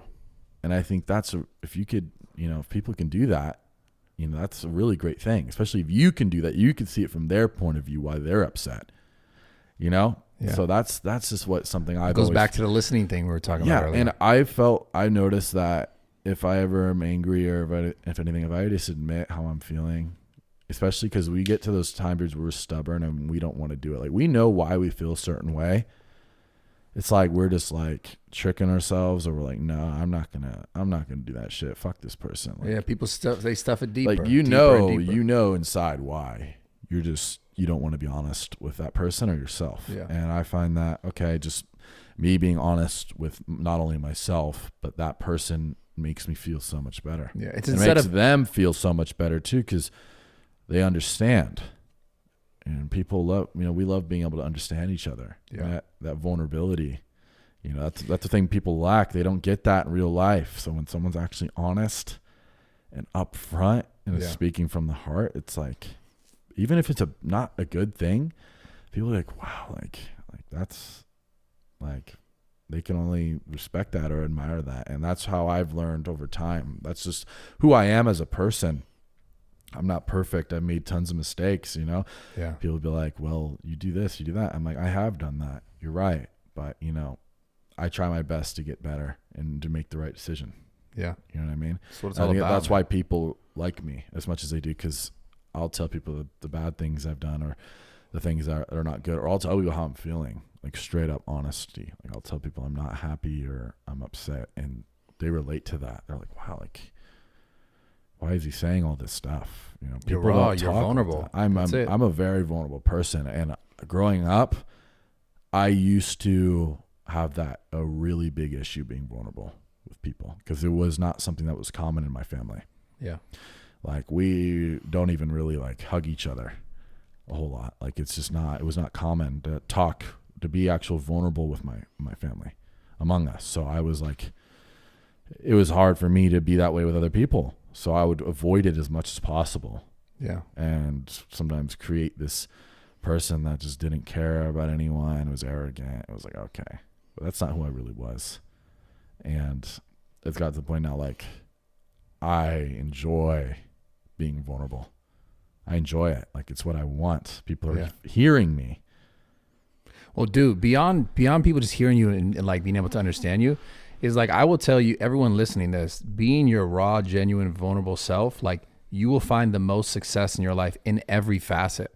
Because if I met you and I didn't tell you exactly how I felt, right? Let's say we had an interpersonal relationship, me and you, anyone else in this room. And let's say you did something and I was like, man, I don't like it when he did that. And it bothers me and it's in my mind. And then we keep meeting and I'm like, oh, hey, and I'm acting fake now because I'm not telling you how I felt, right?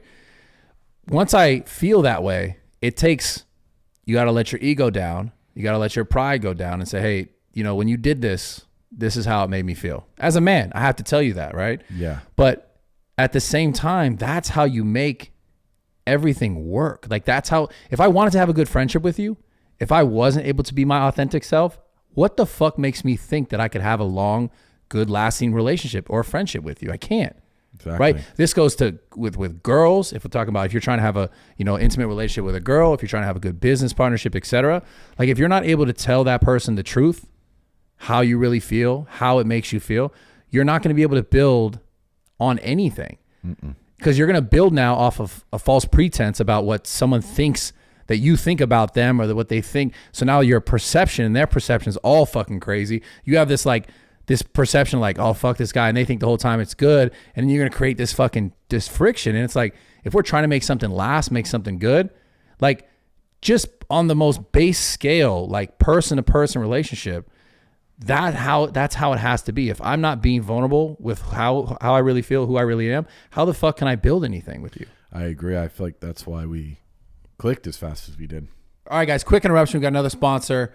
This is ShipStation. Now, shout out ShipStation because before you guys all know Rawgear right now, the clothing company, the apparel company, the lifestyle brand, it was called Being Fit Gear. And I used ShipStation for like the last, I don't even know, 6 years.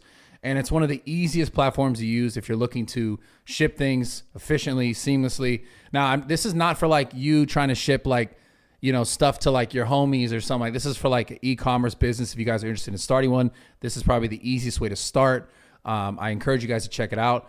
Go to shipstation.com, click on the microphone at the top and type in RAWTALK. Anyways, if you guys sign up right now with RAWTALK, go again, click the microphone at the top, type in RAWTALK. You guys get a free 60-day trial. So that's like 2 months of free shipping. Start your business off right. Because listen, I know how shit can get really fucking expensive, really fucking fast, especially when you're starting, especially when you're in the beginning. So again, go to shipstation.com, go to the little microphone, type in RAWTALK, and get 60 days for free. Let's get back into this podcast. I was as straightforward as I could be with you from the start, Yeah. And I felt comfortable in doing so because I felt the same from you. Yeah. I've always been that way, man. That's just my... Exactly. And when you're in that position and you do that with someone else and they don't return it, it feels kind of like, it feels bad. Yeah. Like you feel kind of sad by it or maybe betrayed, It's just not a good feeling. And I 100% agree. You have to do that. If you want anything to last with anyone, you have to be vulnerable. Yeah. If you want to succeed in general as a person, you have to be vulnerable. You have to know your weaknesses. What are your issues? What can you do better?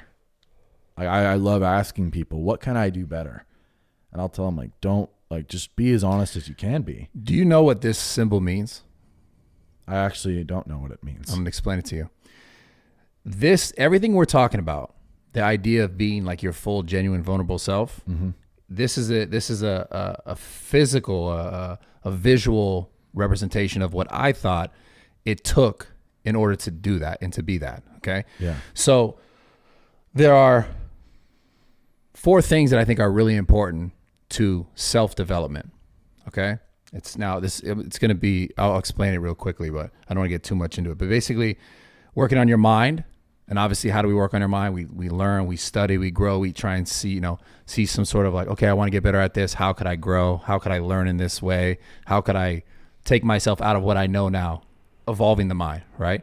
The body, the same thing. Okay, how could I don't have to be a bodybuilder to be the biggest guy, to be the strongest guy, but like, am I setting goals for myself that is pushing my body to the next level, whatever level it is, whether you want to run a mile or you want to run 2 miles or you want to it doesn't matter, but setting goals that can be tangible on your body to better yourself physically, right? So your mind, your physical, and then these ones are a little bit more abstract. This is the way that I view them.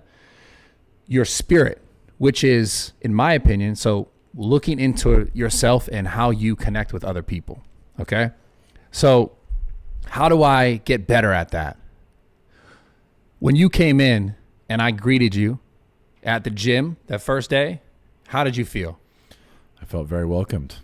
So it took me time, and I'm not saying this was how I've been able to do it. It took me time to understand, okay, that's, in my opinion, the idea of creating like a close connection with my spirit in the sense of my relationship to you and how you perceive me or how you view me or how you quote unquote, I don't make this sound weird, but feel me, like that energy, right? Yeah.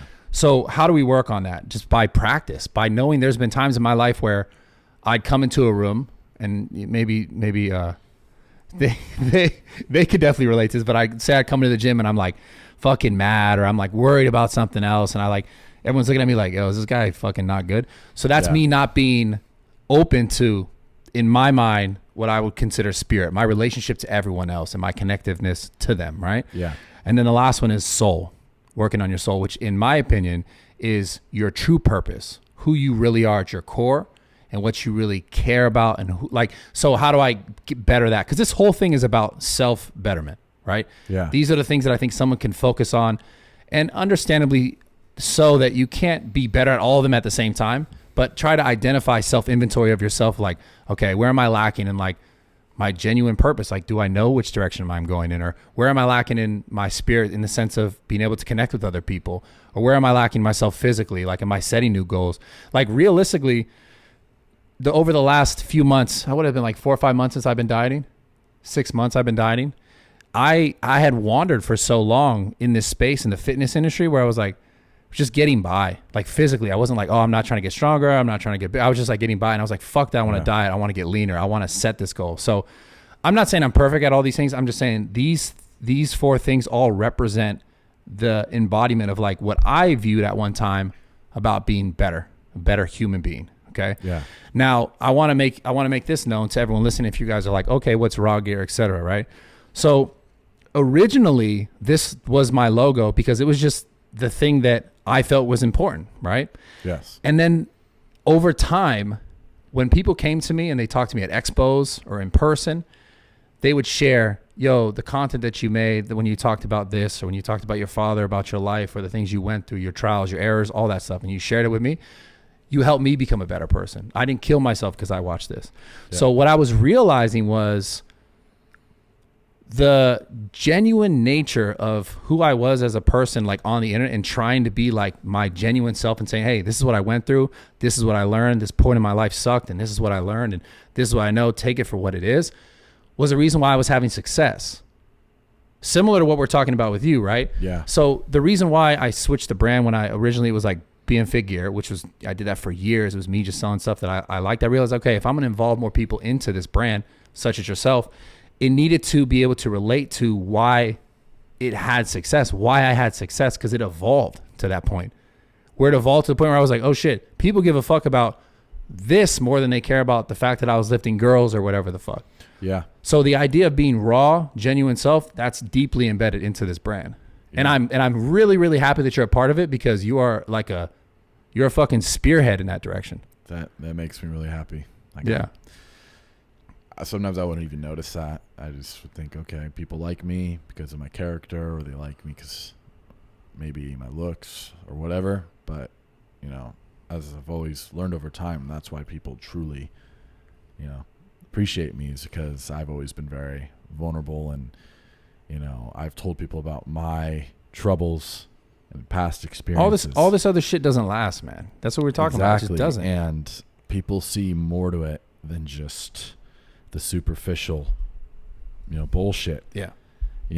And the people that have truly listened to me and that have talked to me, maybe in a live or in my videos, they'd be like, wow, like, I'm surprised D Tren's talking about this. Like, I didn't think he was this guy to talk about how he used to feel depressed. I didn't think he had the capacity. People probably think that they see this image, this guy, like, oh, he's just this douchebag dude, he's probably can't even think or whatever. He's probably stupid.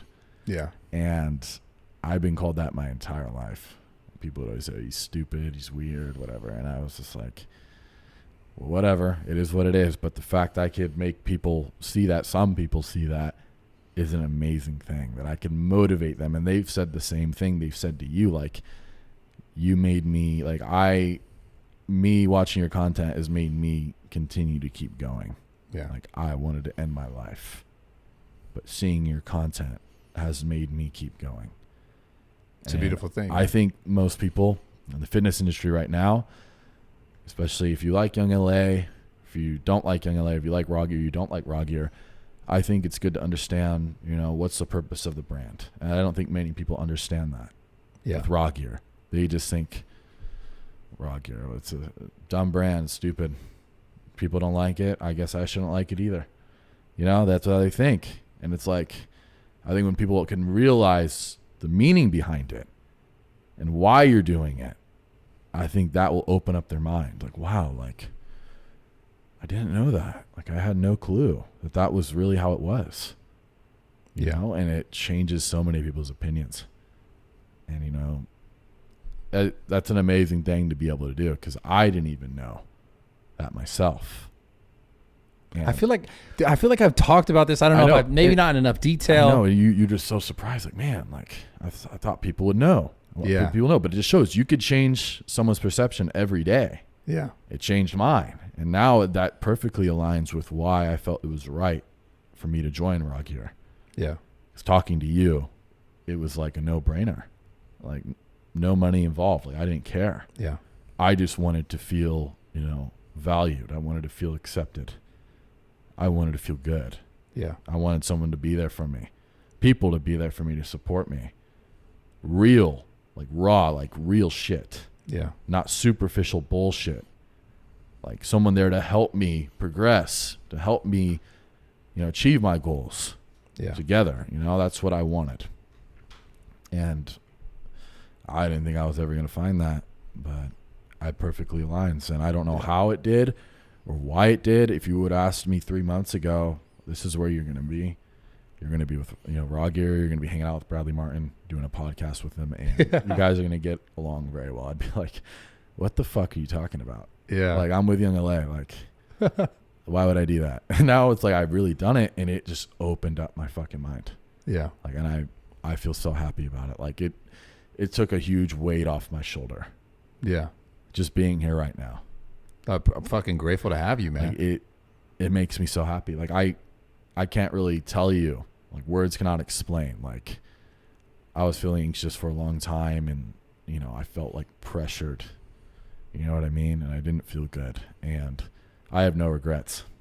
Yeah. People can say whatever they want. I don't care. People like to hate on greatness, man. I They like to hate agree. on success. I agree.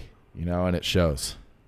Yeah. But you got to remember, too, it always says more about those people than it does Yeah. about the person that they're talking. The point is, if someone's successful at what they do and they've been successful at what they do, there's a reason Yeah. for that. It's not just luck. Yeah, remember we were talking, I think the first day we met, we trained and we went to go eat, and we were talking about just like basic shit like taxes and all this stuff. And I remember you hit me later, you're like, dude, no one talked to me about this shit. No, I was like, wow, like not one person has ever talked to me about that. Maybe besides my father. Yeah.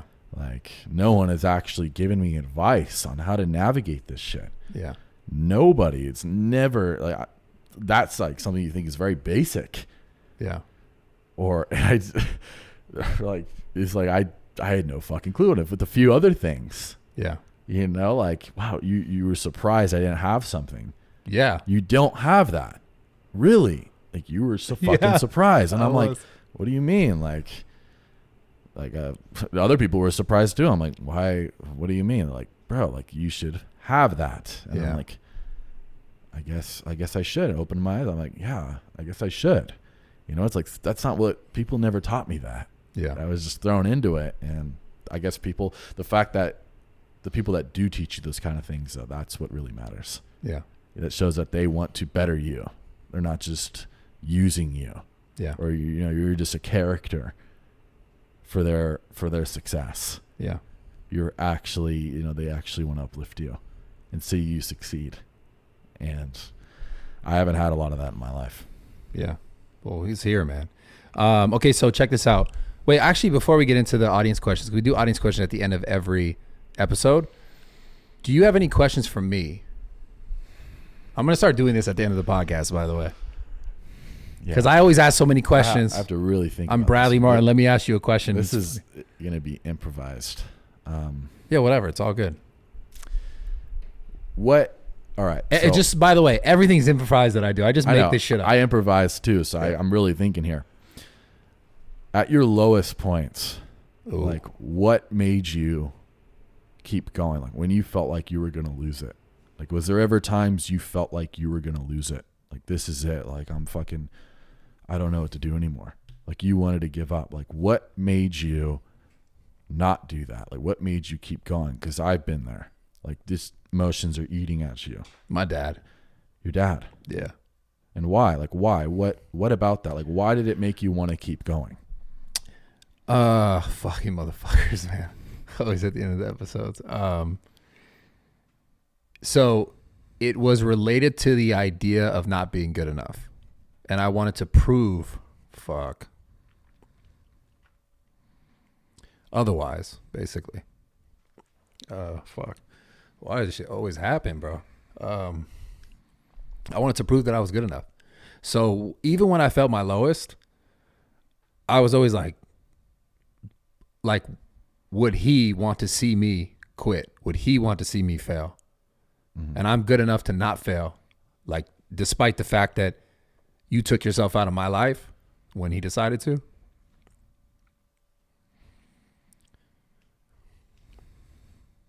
Sorry. Yeah, that was it, man. It was me knowing that, like, I wanted to prove to myself that I was good enough.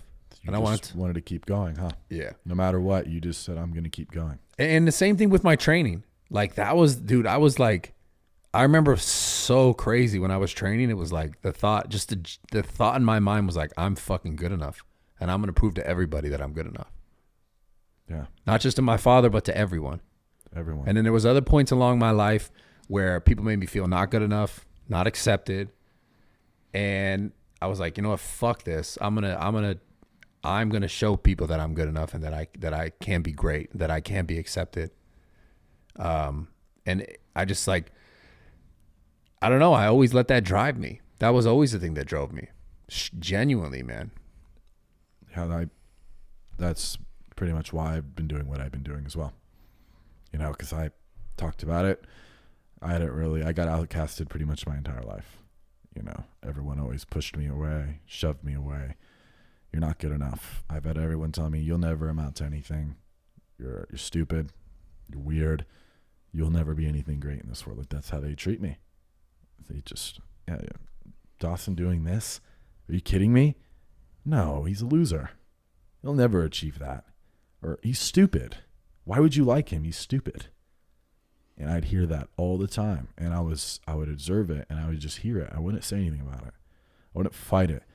And I had that burning desire to prove everyone wrong. Yeah. To show them that I am capable of becoming something great. And every time someone else in my life said, no, you'll never do that. You're delusional. You're fucking delusional. I'm like, well, you have to be a bit delusional to be something special in this world. That's a fact. You have to be a bit delusional. Like, you're fucking weird. I'm like, I wouldn't want to be anything else. Yeah. Me neither, man. Exactly. Yeah. And just like, you know, with you, your loss, when I'm in my deepest, like my lowest points, I've hit rock bottom many times. And there's been times I was like, I didn't want to do this anymore. I was like, I just want to give up and I'm going to lose everything. I know I'm going to lose it all. And maybe I don't deserve any of this. And I'd be like, you know, laying down and, you know, whatever, in the shower or whatever. And I think of my uncle, like he would be proud of me. Yeah. If everyone hates me in this world and feels a certain way, or if I have all these haters that are doubting me, or if I've made people very unhappy, he would be very proud of me if he was alive right now. No matter what. Exactly. Even he didn't like me taking steroids. He knew I was on them. He had an idea. He's done them before himself. He told me and he said, don't do them. I went against what he said and I did them. And he wasn't happy with it. I know he wasn't.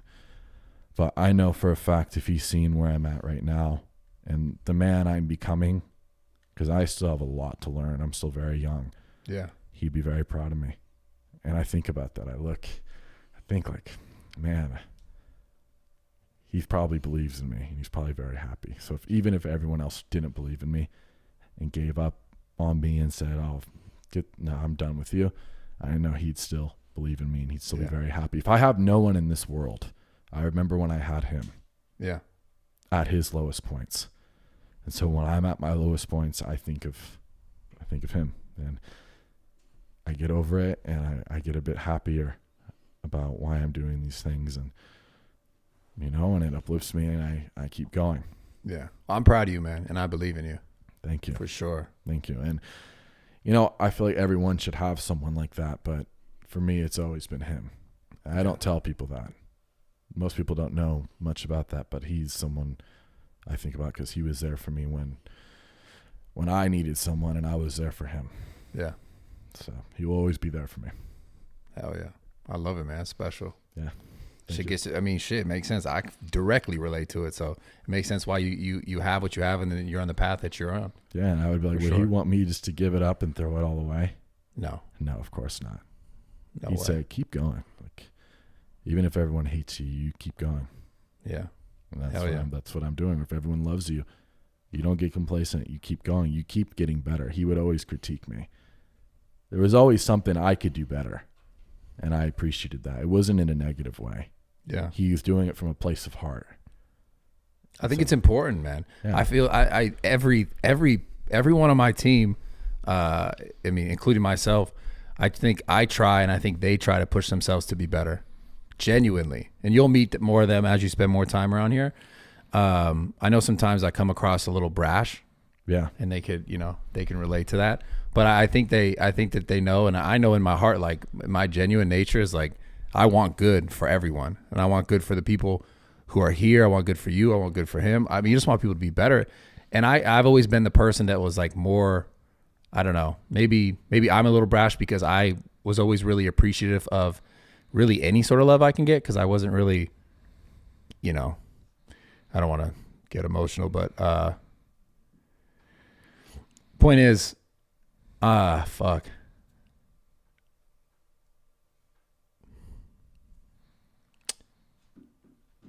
Yeah.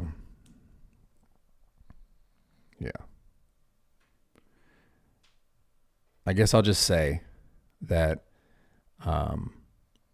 even tough love is good love, you know? I agree. And I'm definitely trying to learn to be better overall, and like just as a human being, man. This is moral of my life, story of my life, but I don't know. I think you're doing it. Yeah, I'm trying. The way you believe in me, I believe in you. You know? Yeah. That's all that matters. As long as you're trying and you're still going, that's what matters. Because if you weren't, you would have stopped a long time ago. Yeah, for sure. You would have said to hell with it all. And it shows. I appreciate it, man. Of course, man. Sorry. Let's keep going. Let's get these. Let's get to these audience questions. Always at the end of the episodes, man. Fuck. Gets deep, huh? Yeah, it gets deep. You know what it is? I realized looking back now on podcasts that I've done, depending on the person, you start at a point where like you guys are kind of like not like you're not exactly on the same exact page, and then through the conversation you realize like the person gets a little bit more comfortable, a little more vulnerable. where like I really want it to be. And I mean, there are some podcasters that I'll do this stuff with and they're like right on right away, but it's like they've been doing podcasts forever. This is like your second one, I think. This is my second actual podcast like this I've ever done. Yeah. The first one was the Modcast. Yeah. This is the second one that I've done, you know, in terms of a video like this with the microphone. What do you think about it? You like podcasts?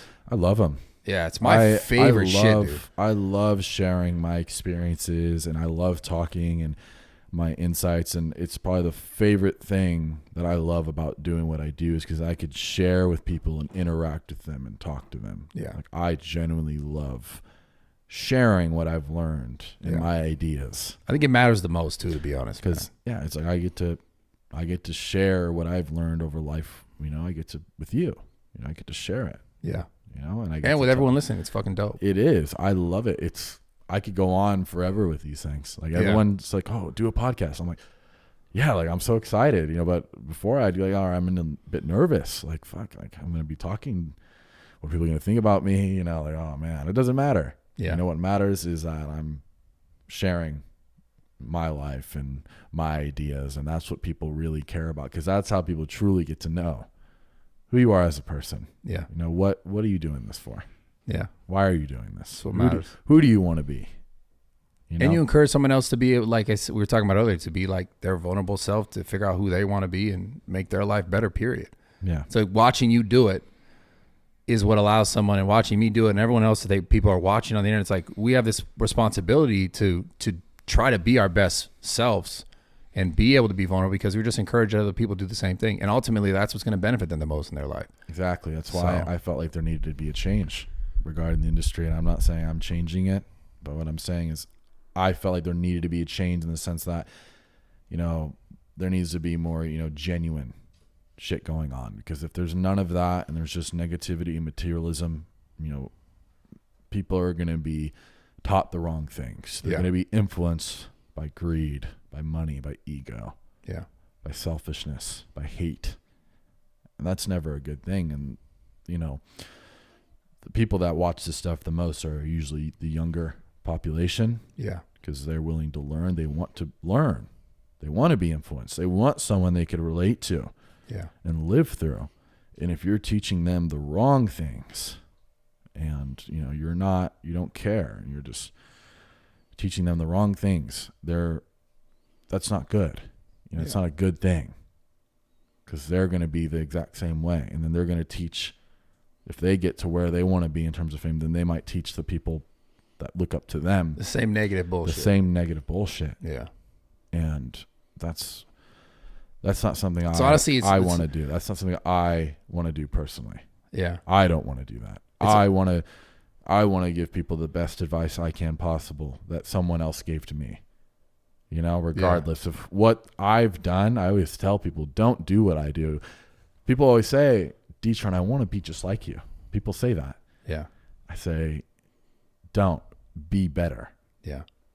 Be better than me. It's funny. It just reminded me, we were talking about this. It just reminded me of Star Wars, like the good and evil. Yeah. It just felt like, oh God, it's funny. Yeah, it's the yin and yang, man. It really is. Yeah. What? Shrooms are hitting, no, dude. The shrooms are not hitting. They're fucking done. No, I'm a nerd. I love Star Wars. Go fuck yourself, all right? I used to really be into Star Wars, too. Have you been watching the new Obi-Wan? I haven't watched it. I I stopped watching watched it, TV a long time ago, like as much as I used to, but I used to be a nerd for that stuff too. I'm when I was big Star Wars nerd. Let's go. Let's get into the first audience question. By the way, that was great. You did a great job, man. Thank you. Yeah, I'm proud of you, for real.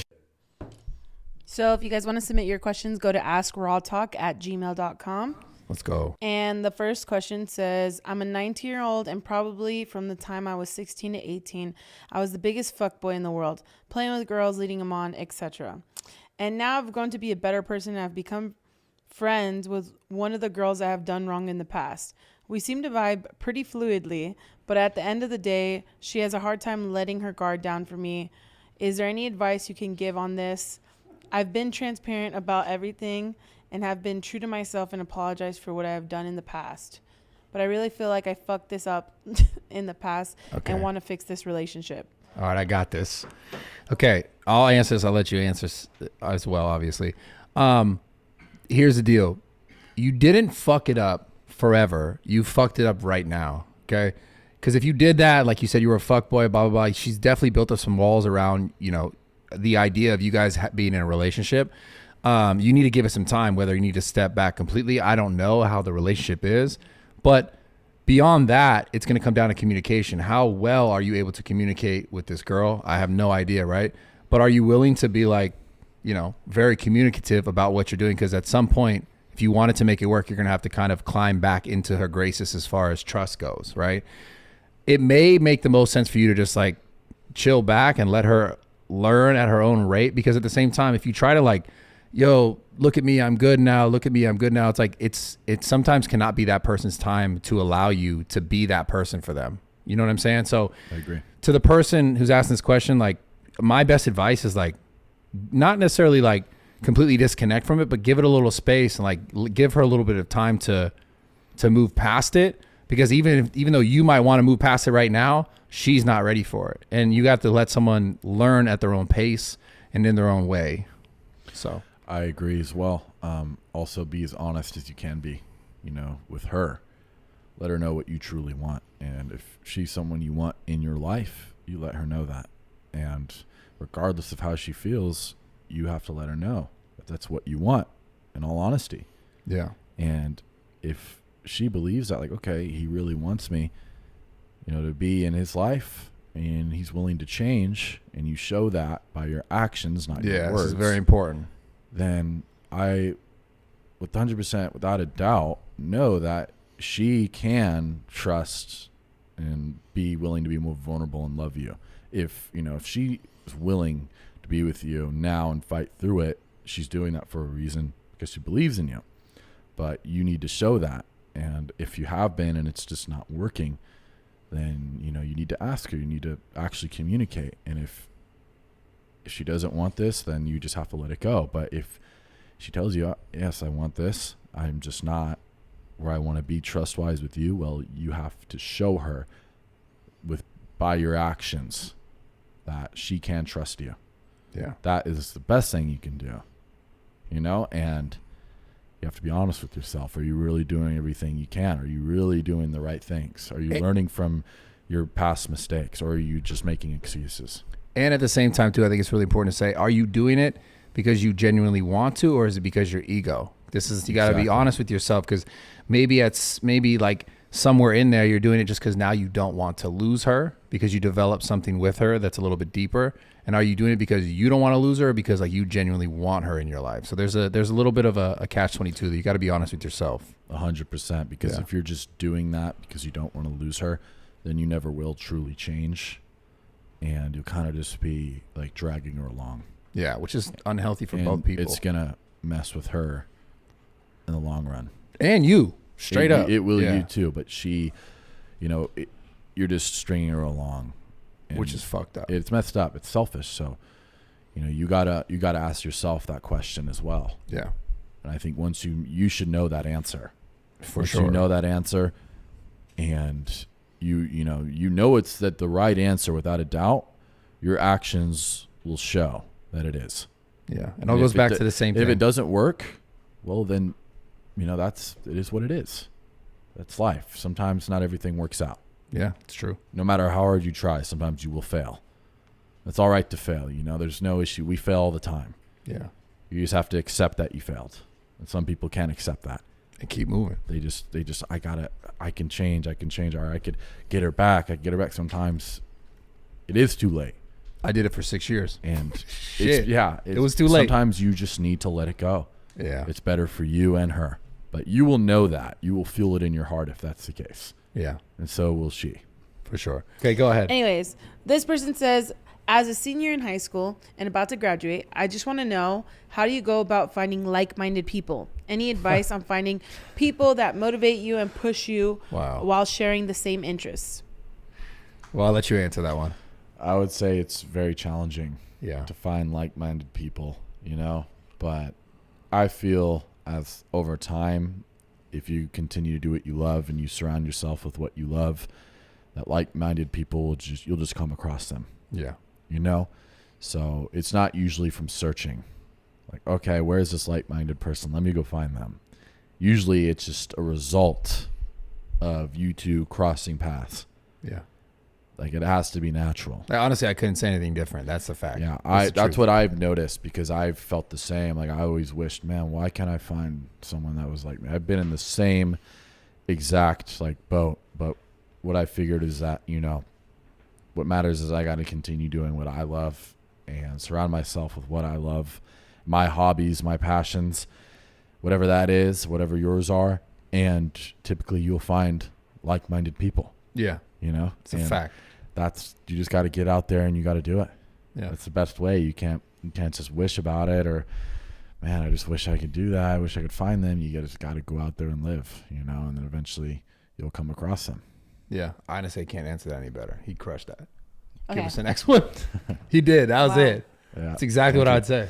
Okay, so it says, "Hey Brad and guest, I'm struggling with motivation and want to get in the gym, but just struggle. Whoa, what the fuck?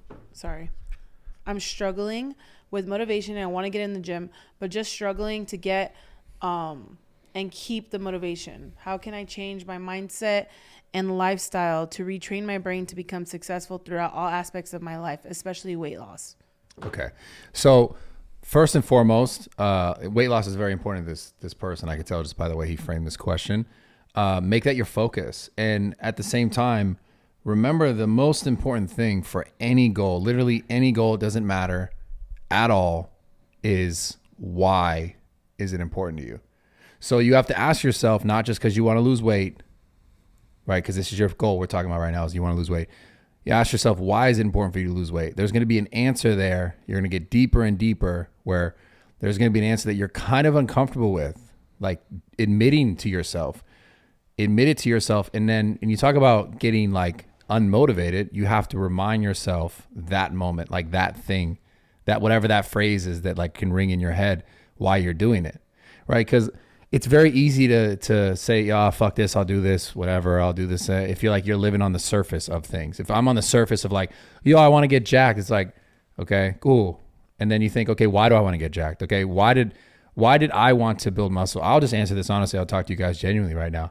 When I was younger, I wanted to be bigger. I wanted to have muscle. I wanted to look better because I wanted to prove, I had something to prove to myself that I was good enough, that like I could, through whatever means necessary, I want to show that I'm good enough. And this related, again, like we were talking about earlier, to my father, to him leaving me in my life and me wanting to prove to everyone that I was good enough, that I could be good enough, that, you know, that I could be special, right? So that's the reason why I wanted to build muscle. It wasn't just because I was like, I want to build muscle so I look cool, right? My point is this, be honest with yourself. Take down your ego. Why the fuck is it important for you to lose weight in this case specifically? Or any goal. Let's say whatever the fuck your goal is. If it's just surface level, like, oh, I want to be a social media person because like I want money. It's like, okay, that's probably you're gonna wander with that. You're not really gonna go, you're not gonna be dead on. You're not gonna, when it gets hard, you're gonna quit. You're gonna be a pussy because you don't know exactly why the fuck you want to be there. You just have a superficial reason for it. Dig deeper into yourself, why it's important to you, and you will never lack motivation. Yeah, like that's perfect. Yeah. You really gotta know why you want that. And a lot of times people say, I want to lose weight, I just want to look good, and they talk about it, but they never achieve it. You know, because they just want to look good. They just want to, I just want to look better, you know. Yeah. It's like, well, sometimes we all do. We all want to look better. There has to be something that drives you to want to look better, you know? So you have to be honest with yourself. If you're not honest with yourself, you'll never get there. But yeah. If you can, you know, dig down and find out why you believe, you know, and you have to also believe you deserve that too. Like, I deserve to look better, which you do. You deserve to lose weight, you know, make it happen. Yeah. Create a fire in you if you have to. Just get it done. Like, do whatever it takes to get it done. Yeah. That's the best thing I can say with that. Like, if you can't find that, create it. You know what I mean? Facts. Create it. Yeah. Yeah. That's it, man. That's it. I love it. You were an amazing guest. I'm blessed to have you. Thank you. Grateful you're in LA. Happy that you're a part of the team. We got a big year ahead of us, man. I'm excited. I believe so. Yeah. I'm grateful for being on here. You know, this has been a lot of fun. I love doing these. Yeah. Love talking. But yeah, I'm very excited for the future, and I believe it's only going to get better. Yeah, absolutely. So where else can they find you? So they're on TikTok, You're gonna start doing YouTube consistently? I just got banned today. Okay. Permanently. What? On TikTok, Oh, yeah. we're gonna have to work on that. I had 300K, and I don't know if it's permanent, but I'm gonna try to get it back. I've been banned on TikTok before, permanently. Can you send me that stuff? Yeah, I could try and figure it out. But I've been banned before at 100K, like when I first started, and I restarted, and I got this one to 300K, and I got banned again. Like they're just like, all right, you're done. You lost your account. Log me out. You're out of here. We're gonna talk about it more off. Yeah, but just type in D Tren if you want to find me. YouTube D Tren 800, Instagram D Tren 800. Yeah, if you want to talk to me, shoot me a message. I try to reply to as many people as possible. That's what I generally enjoy doing. Yeah. So it's yeah. Just type in D Tren. I should pop up somewhere. We're gonna fix your TikTok thing, by the way. Fuck even if I don't get it back, I'm not worried about it. Like even Reese was with me. He's like, I didn't even care. I was on the beach tanning, and I was like, oh look, they banned my TikTok again. Nah, we'll get it back. I know. Even if I worry. don't, I will get to where I was. Don't worry, we'll get it back. Yeah. But even if you don't, I believe in you regardless. I know for a fact I will. I've done it before. That's why I didn't bother. And I'm like, oh, that's funny. Then maybe you just make another account. You have 2 accounts with 300K. Fuck it. I know it'll happen. I'm that confident. I'm like, yeah, big deal. Yeah, for sure. Doesn't faze me. Well, it was an honor, man. What's that? So where do they find him? You just type D Tren. Just type in D Tren or your Instagram D Tren 800. I use the term. People ask me why. Might as well talk about it. Why I use 800 because of Arnold and the Terminator reference. T800. He's a machine, and I didn't know that. I like to model myself like a machine. I love it because I'm just accomplishing and terminating my goals. I love it. Yeah, so that's why I use that's why I picked 800. Cool. So yeah, just find me on there, and if you want to talk, shoot me a message. Awesome. That's it. All right, guys. Appreciate the love. Appreciate you guys listening. Remember, if you're on YouTube, drop a like, drop a comment. Who do you guys want to see next? If you're on iTunes, I think you can drop a review. I think we're on Spotify. I don't know how any of that works. But if you're on Spotify, like it or subscribe. And you could like the thing. I have no idea. But anyways, we're out of here. It was an honor, man. Thank you so much. Thank you for having me. Cool. That was dope. That was amazing. Thank you for coming, man. Thank you for having me, bro. It's been nothing but just great. I don't even know what the fuck to say. No, you're awesome, man. I'm just happy. Yeah. Seriously. No, I'm this is all like to people watching this, like I can't even tell you guys like that I'm going through this. I can't even explain it to you guys. Like guys, I used to watch this stuff. Yeah. And I'm now living it. Like it's very real. Where you guys are watching, I used to be that. And now I'm living it and it's unreal to me. So I just wanted to say You deserve it. Thank you. Yeah, you deserve it. Fuck yeah, I love it. That's real shit. I love Sad Drake. Sad Drake! Let's go! I'm so excited right now. This new Drake, bro. Like Drake's like 36, 35? Yeah. You're not Drake, Bro, shut the I don't think I'm Drake. I'm just saying the age, women. It's like we're basically, it's like I've been to Toronto once. We're basically the One same. time, yeah. You've been there one time. I've been to Toronto, dude. I drove by. I actually almost met him literally at like not a comedy, but a karaoke, at a karaoke event. Yeah. So basically like through like relationship. No, through relationship we're the same, right? Yeah. If you can, the point is, you can relate to them. That's all that matters. You can relate to them. Yeah. You can relate emotionally. You can relate.